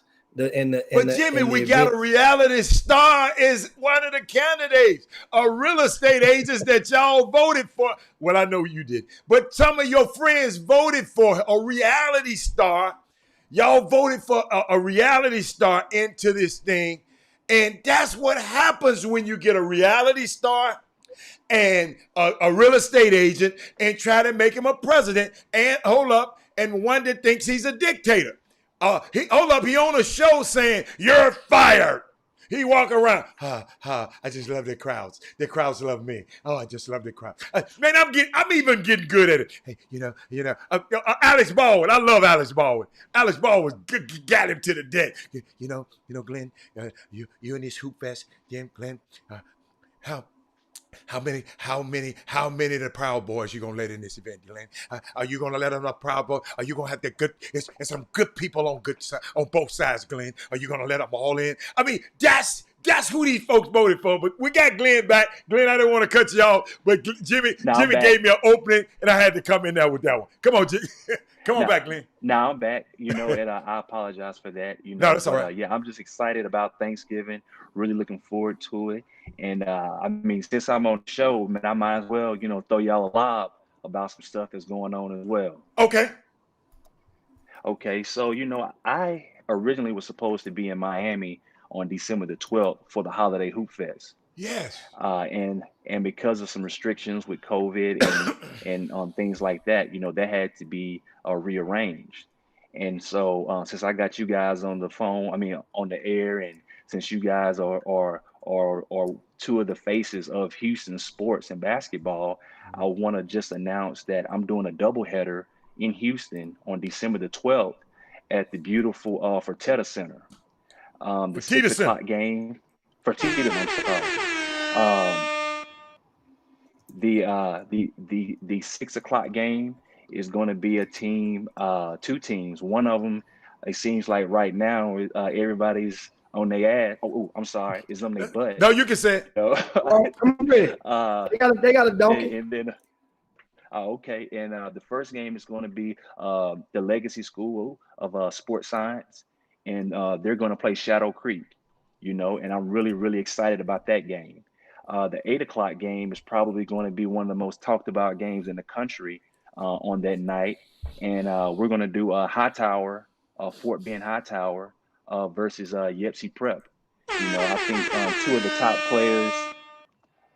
the top players in the country, and two of the most exciting players in the country, um, in Imani Bates and Houston's own Bryce Griggs.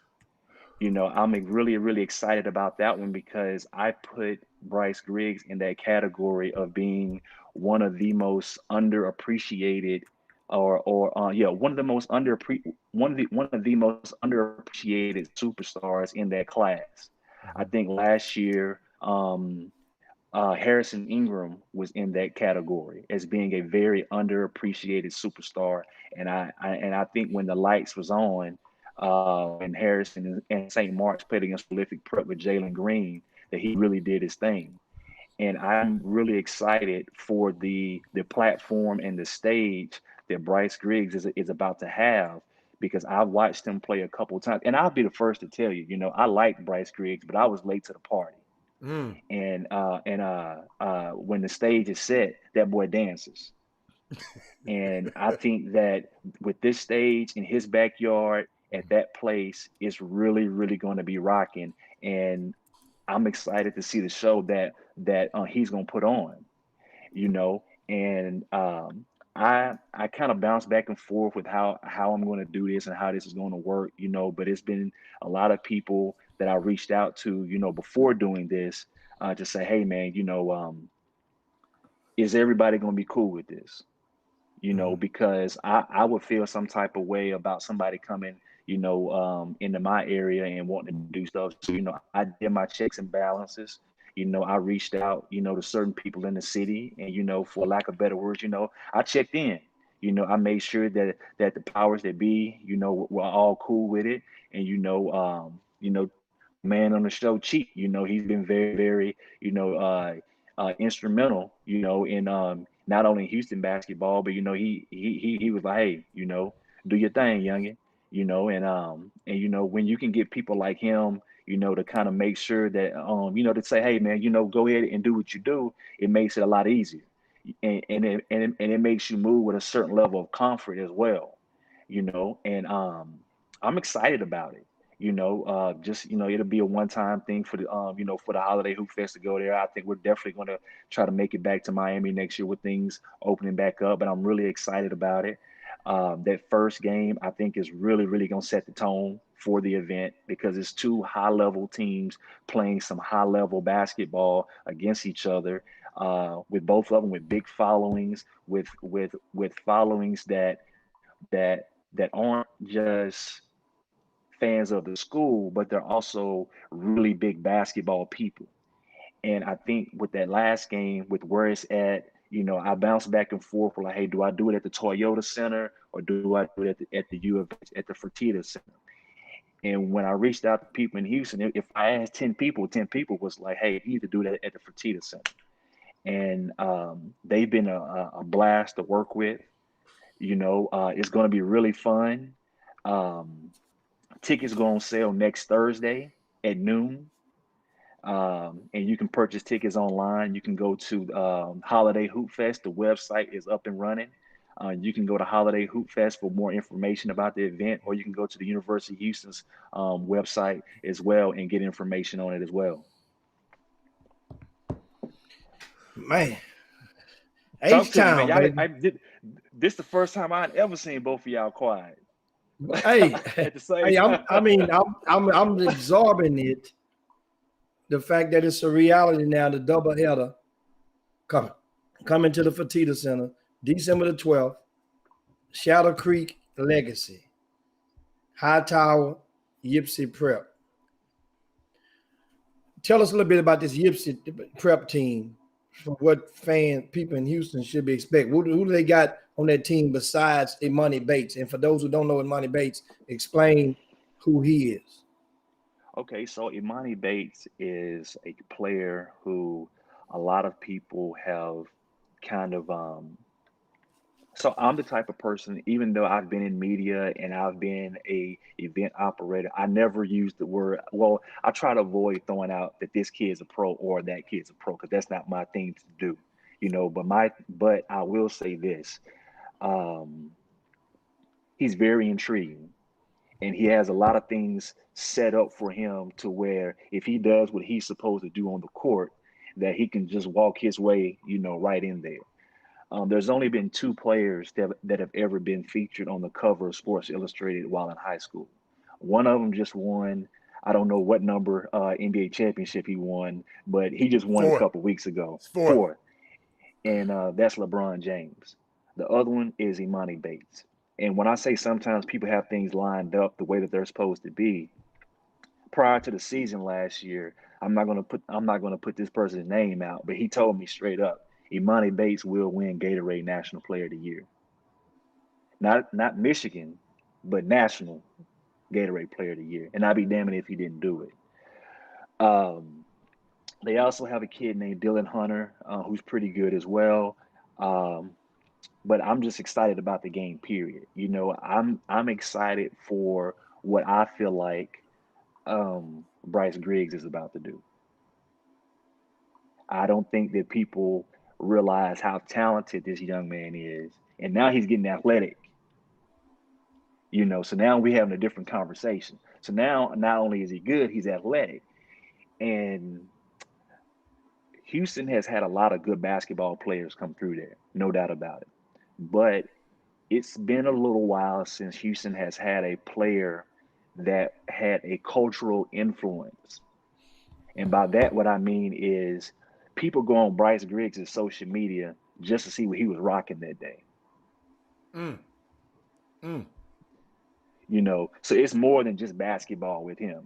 People go to his social media just to see what kind of kicks he rocking, just to see, what kind of gear is he laced up in. And that's rare, especially, with so many people doing stuff, that you have a kid that's like that. And, I'm excited about it. It's a different challenge, but I do think that when people walk into that arena, they're going to see something different. They're going to see a Glenn Smith production. They're going to see the Hoop Fest basketball on full display. And yeah, man, we in the city. We rolling. Indeed. Now, what else? Who else on this team from Yipsy Prep? Is it just a one-man band? Is it just? No, sir. Is it the money based in the Seven Dwarfs, or do you got something to fight with? No. He has some couple some other pieces, with Dylan Hunter being one of them, but regardless if he had whoever else on his team, he's people are always going to talk about it's Monty and then the other guys. Not to put it like that, but he does have some other good players on his team, but it's going to be a very, very intriguing and very good night of basketball that night, just to say the least. Indeed, and of course, Dylan Hunter is a candidate for the McDonald's All-American game in 2022. He's already in the top 40 nationally. That means you're a candidate. He's definitely a good talent. But I know Hightower is definitely has something else to fight with besides Bryce Griggs as well. And recently, more so, they picked up a move-in from Florida, and this young man, Tyrone Baker, is about 6'8", 6'9", and so that means they have a rim protector, and they have a rebound getter. So that was one of the things that Hightower may have been missing based on the graduation of. They had a couple of young men that's going to college that was about 6'6", 6'7" from last season. Well. And of course, Hightower has a transfer from Westbury Christian, a guard who's expected to help in the backcourt, and also not to mention Ja'Cory Chapman. He's a youngster that's in the same class with Bryce, and he didn't, he played a lot most of the beginning of the season, but toward the end, the rotation, he got toward the end of the rotation, maybe the ninth guy, but he's going to be integral because he's grown up to about 6'2" right now. So Hightower, I'm going to tell you one thing. Yipsy Prep, they better not come through it now. Understand, they will have played in Dallas against Duncanville 2 weeks before, right? Yes. Glenn, Yes. if they get their ass whooped by Duncanville, they might not want to come to Houston. No, I think they're gonna want to come to Houston. I got a few things lined up for them. In Houston to get the Houston flair and the Houston flavor. So I'm definitely looking forward to, as well as they are. Yeah. So But so now, of course, what you thinking tickets of once having? again. No, man, I'm just, I'm monitoring the feed. No, I'm gonna let y'all know. I'm just sitting there. I'm just sitting here. I'm still just amazed that that this can happen. I mean, and that's all. I mean, hold up. Jimmy is the high school basketball guru. I got it's he said when your heart, you're talking with your heart and your head. So when I have to learn when Bryce involved, I kind of tone it down a little bit because we got some people that don't kind of like that sometimes. So I'm just sitting back chilling. Hey, I'm just chilling. I'm glad. Let me tell you something. You one of the few people that said I was late to the party. I have never heard nobody come on this show and say anything like that. Say I was late to the party on Bryce. And for that was the most unique thing that I got out of it. So I mean, it's not this Jimmy the high school basketball guru. I stay in my lane. I mean, I want to see Bryce play if he playing against Marshall. So for him to play on a stage like that, it would be a unique challenge for me. So that's why I stay in my lane. This ain't my lane. I stay at this. Y'all two, that's y'all expertise. I just sit back here and be an uncle. I get the chance to sit back and be an uncle in this one. So that's why now, I didn't say nothing. How would a seating go as far as in respect to the pandemic at the Fertitta Center on December the 12th for this doubleheader? Explain to a lot of people so they can understand how many fans expected to be allowed. Will the fans from the first game be able to watch the second game and whatnot? Okay, so there will be one ticket for the night, and that'll be for both games. We have a social distance enforced seating chart strictly for that night. And tickets will be sold in pods, I believe, in either 2, 3, or 4. So then that way, if you purchase tickets, you can get them for you and whoever's coming with you. The capacity, we are going to stay within whatever the city and state guidelines are. So there will be a limited amount of tickets, and they probably are going to go extremely, extremely fast. Once again, just to kind of reiterate that, tickets do go on sale next Thursday at noon to the public. So they'll go on sale next Thursday, November the 12th. They'll go on sale at noon to the public, and you can either access the link from Holiday Hoop Fest, the website. The link will be there, or you can go to the University of Houston's athletic department site and get them from there as well. Just to give people the heads up, if you want to avoid all those fees, you can just go to the ticketing office at the athletic department starting next Thursday, and you can omit all those fees. But if you get them online, of course, those ticketing softwares do come with those different fees and stuff like that, but just a little free game for everybody. If you don't want to have those fees, just go straight up to the ticketing office at U of H. They are expecting people to come up, just like we are expecting whatever the capacity is, we are expecting it to sell out. So we're definitely looking forward to it. Making history, man. I'm down with it. I'm down with my nephew, young black man making history and innovating. Understand this will be the first ever high school game held at the Fertitta Center. Black history. It will be, and I'm looking forward to it. But I also, and I appreciate that compliment. I do this, outside of because of my love for sports as well as, putting stuff together. But I also do it for, people that look like the three guys that are on this show, to show people that people like us can do stuff like this. Because people are so accustomed to running to somebody else's stuff and thinking that people that aren't a part of the culture are the only ones that can do stuff like this. And and man, definitely appreciate it.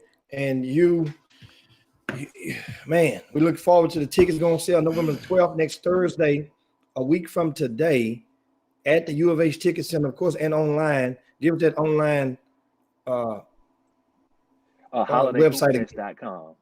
holidayhoopfest.com. You'll be able to access it from there. And of course, as you just mentioned, yes, tune in. This is Glenn Smith. He's the director of the Thanksgiving Hoop Fest and the Hoop Fest events that was supposed to have taken place in Miami this coming December. However, due to the pandemic, it has been scrapped and postponed to the following year. And as a result, yes, it's going to bring a little treat to H-Town. The doubleheader is going to be taking place Shadow Creek versus Legacy. That will be a 6 p.m. game, and the 8 p.m. game will be Hightower versus Ypsi Prep from Michigan. And Glenn, want to definitely thank you for coming and sharing and breaking that news on the Chop Shop and sharing it with us. And we want to definitely welcome you to H-Town and your efforts in bringing this game that way. Now we can actually see a nationally ranked player, the number one player in the country, for the second time in a 3-year span. Think about this. In H-Town, 2 years ago, we brought Anthony Edwards to H-Town. A lot of you guys missed the boat on watching them play. And I've said it, next time you see Anthony Edwards play, it's going to be, you're going to have to pay an NBA ticket. And we said that. The next time you see him play in H-Town, you will have to purchase an NBA ticket. Now you have another young man who's coming, and that's Imani Bates. And if you don't catch him now, even though he's committed to Michigan State, next time you see him play, it's probably going to be in an NBA uniform. Glenn, I see a question. They said since I know of the COVID restrictions, will the game be televised? I don't want to discuss that just yet because I'm working on a few things. Okay. That was a question from Roderick Chapman on the YouTube page. No doubt, Mr. So that's Chapman. it, man. Appreciate it, Glenn. Hey, it's gonna be popping. Guess what? How far from the court you gonna put Haller? I'm far away from the court. I might not be in town. I might be visiting my kids on that date. That's why. Good. Stop yeah. it. Goodness, Stop we it, can watch the Stop game in peace. Stop Yeah. it. Stop it. Stop it, Hatter. Stop it, Hatter. Stop it, Hatter. You know you're gonna be there. You Okay. know you're gonna be there. Okay. Okay. What's the over Okay. on that? What's the over? I just told you now. I got a schedule. I didn't know nothing about this schedule. I didn't know nothing about this schedule, so I have stuff sometimes to do. So that's during Christmas. Hey, I might be on an island somewhere. You feel me? That ain't no damn Christmas. December the 12th, and I ain't seen my kids in 9 months. Yes, sir. Yes, sir. See, Jimmy, you ain't got none. You don't understand it. You don't understand. You understand. You understand. No, man. Hey, I really appreciate y'all having me on, man. I'm looking forward to everything, and hopefully, Houston shows up and shows out. Yeah, absolutely, man. Thanks a bunch. Of course, that's Glenn Smith, guys, with the Hoop Fest. He has a doubleheader coming to H-Town December the 12th, and it's going to be a good thing, good showdown, good opportunity for a lot of the teams and players in Greater Houston to show up and show out on that day. And understand, on a collegiate court, it's very rare. Understand that high school players get to play on Division I basketball in their facilities. So this is very rare. And guess what? I'm going to be in the building. RCS Sports will be in the building.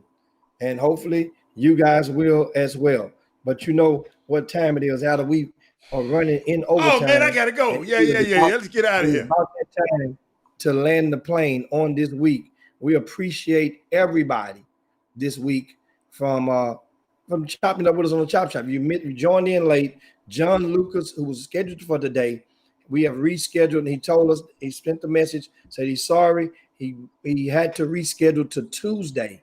He's going to join us Tuesday, 1 p.m. Central Time, because he wants to make sure he has signed his new contract with the Houston Rockets before coming on the Chop Shop and talking in capacity of the Houston Rockets and talking on behalf. So you want to make sure he's locked and loaded, which he will sign it on tomorrow. So if you breaking news, of course, Steven Silas has signed his contract on as well this morning with the Rockets. So he's signed. John Lucas signed. We'll sign on Friday. And I'm just curious. I'm gonna check and find out over the weekend. I have one good question for Luke, and I'm gonna start to get your questions ready. One I'm going to ask is, who's going to take B.J. Johnson's spot as the lead scout for the Rockets? That should be a good one, right? Who's going to take B.J.'s place? Well, I think he's irreplaceable. I think he's irreplaceable. I think I just think he's irreplaceable. I think they already got that spot. That spot is taken, but we'll ask John about it. But I think that spot is already taken within. Somebody just moved up and moved on. Who got this spot? I don't know. I don't know. A lot of those guys don't look like B.J. Johnson in the Rocket scouting staff. The majority of those guys don't look like B.J. I'm just telling you. So Yeah. I mean, it's unique though. I mean, like I said, BJ just wasn't a scout. 27-year institution, a guy that even told y'all that when you go to the NBA combines and you go look at the workouts, some of the workouts that some of the teams are using were BJ helped devise some of those things. So he was just a guy, man, just special guy. He was more than a scout to me. He was an encyclopedia of knowledge about the NBA and getting players ready for the NBA and things like that. I mean, it's just. I mean, when every time you mention the name, every time you mention the name, just chills just come through my spine because I know exactly what he did that a lot of people just don't know, and how you go to the All-Star games and people sitting around, it's people just he's talking and other people just sitting around looking, just listening, and the players, and so it's just a unique individual, Jimmy. I mean, I know they got to replace it with a body, but they got it. That's an institution that they got to replace there, and he got big shoes to fill. I wonder if they're going to name anything after BJ Johnson within the Rockets. I'm saying, understand they're probably going to put a patch on this shirt. Yeah. I'm not. That's fine and dandy. Right. But I'm talking about they're going to maybe name a certain section, maybe name the media section where the scouts from the other NBA teams come and play. Have to come and sit during the game. Now the scouts have a section to sit. That's a good point. It's a good point. Maybe you name that section. Yeah.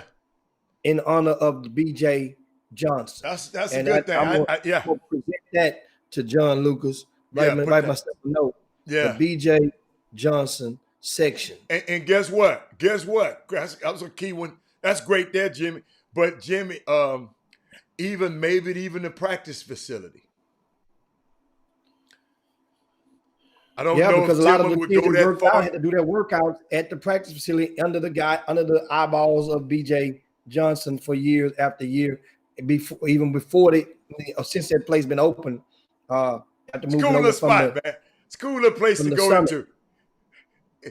I don't know if people ever seen it. If you pass by the Toyota Center, you can peek in a little bit. It's on the Calhoun side, I think. Not the Calhoun. Yeah, that other side over there, opposite from Polk Street. It's the other side over there. You can pass by. It's right connected to the Toyota Center. It's but yeah, Jimmy, that's a good one, Michael Jordan. That's a good one, man. But Jimmy, that scout spot would be nice, but having that gym, that would be, oh my God, that would be unbelievable. That would be unbelievable. Yeah. So when you walk down that hall to go into the gym, have a big mural or practice a thing against them. What you laughing about, Jimmy? I'm just laughing at the boom boom room, man. It never ceased to amaze me, these people, everybody. But yeah, but that's a good thing. But so anyway, guys, as we get ready to land the plane, make sure also, I remind you again, be safe, be consciously aware of your surroundings when you are operating your motor vehicles on these streets during the weekend. Once this election is final, there will be people who are going to be in their feelings for the next few days, next few weeks, possibly for some all the way for the next few months. Guess what? Their blues ain't like yours. So that means if you're driving, females especially, keep your doors locked while you're in your vehicle. When you get in, a lot of females just hop in and start rolling. Guys, keep your doors locked. When you and understand, when you're traveling, put your signal lights on. If somebody don't want to let you over, don't even let it turn to rage. Go on and make the block, get off of exit down, come on back. Don't worry about that. Get on safe. I mean, this stuff is serious. And especially if you're traveling during the high peak hours, on the way to work, at lunch hour, on the way from work, and especially if you happen to be out there on these streets during the when the bars are closing. between 12 to 2 in the morning, 2:30 in the morning. Be smart. These people, I'm telling you, they are feeling some kind of way because all of the tactics that they used and exposing themselves to you guys and whom you thought were your allies and friends. A lot of folks exposed themselves during this election because they were led to believe, and it's a good race, good game, good ball game. Somebody got to win, somebody got to lose. They would have wanted us to take that medicine the same way. They would say, hey man, good game. Your guys put up a fight, but guess what? My guy win. This ain't no game, though. The thing about this one, this ain't no game they playing. So guess this ain't what? games. Guess what? When the game over, you deal with it. Deal with it. And guess what? And that's the thing. It just teaches us all a lesson when it comes to being able to reap what you sow. In the words of the late, great Malcolm X, for some people, chickens gonna come home to roost. So with that, I'll leave you guys on that. He got in trouble saying that, Jimmy. But at that time, now it's t-shirt material now. A lot of things he got in trouble for saying back in those 60s. And understand. And now sometimes it takes for a person to say it. No. It was a reason he got in trouble. Elijah Muhammad said, "Don't say anything about that man." And he went against that. He was branching himself. He was already. There was some stuff going on domestically inside the nation, and within the, and that was something. But the fact is, he still said it, and and now we look back on it, and a lot of the things. Guess what? And our teenagers, Jimmy, that is Moody said something great. Our teenagers need to be careful going to these sporting events this weekend. Going to these sporting events these weekend. Y'all be careful. Yes, thank you, Thaddeus Moody. That was a great one. Think about it. You think some police officers, you think some were already acting some kind of way? Don't you realize what most police unions, most unions across the country, was endorsing the president who looks like he might not win this election? So sometimes some people can't take a loss like others. Everybody don't take losses the same, which we try to teach them to, but it's real. It's reality, but it's still a loss. We try to teach them to. That's good. That's the thing. Just keep your head on a swivel. And I'm worried about them kids because I know those kids just out there having fun, and they going to cheer on Hunter and Bobby Taylor tonight. Going to cheer on their friends and might not be aware of what's around them. And it's that's great. I just want our kids. I mean, grown folks. I know you are probably going to be careful, but just make sure your kids, when they go out, say, man, just be careful of your surroundings and give them the same, talk that, hey, it's just a little bit different. It's not a regular election. These people, if they were bold enough to surround that bus and run that bus almost off the road, they just don't get it. Because guess what? They could have harmed themselves because that's I don't know however many ton bus that they trying to mess with against a little bitty car or truck. It just when you just think about that, Jimmy. It's a bus. Get smashed it. So it's just just be careful. That's all. We're good. So, Jimmy, you got anything else? Indeed, man. But it's that time to slide on down Dino's back and yabba dabba do this thing for this Baby Friday on the Chop Shop. We had a great week with you guys. Guess what? Week. Every day is November the 3rd for me this week. That's my day. Hey, and I'm gonna go out and start with a bang this week, baby. I'm gonna go and anyway. Thanks so much, guys. Share the show. You if be you haven't careful. done so already. Make sure you share the show to your timelines. Give us a thumbs up over in the YouTube land. See you guys over there. I see you, Kim Jackson. See Herb Baker over there today. Rick Timms. John Newsom is over there today. I see you. I see all y'all over there rocking it and chopping up with us. Rod Wells, shout out to you and the Jack Gates Lions as well this weekend. Hey, peace, guys. We up out of here, man. We out. Let me push that button on it, Jim. I think I got it ready. Be careful. Be safe. All right. We out.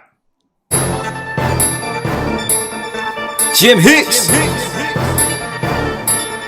Rob Hatter, you are now tuned in to the Chop Shop. I'm Retro, let's get it. We in the Chop Shop, we live in the Chop Shop. We talking sports talk, we live in the Chop Shop. We in the Chop Shop, I'm talking sports talk.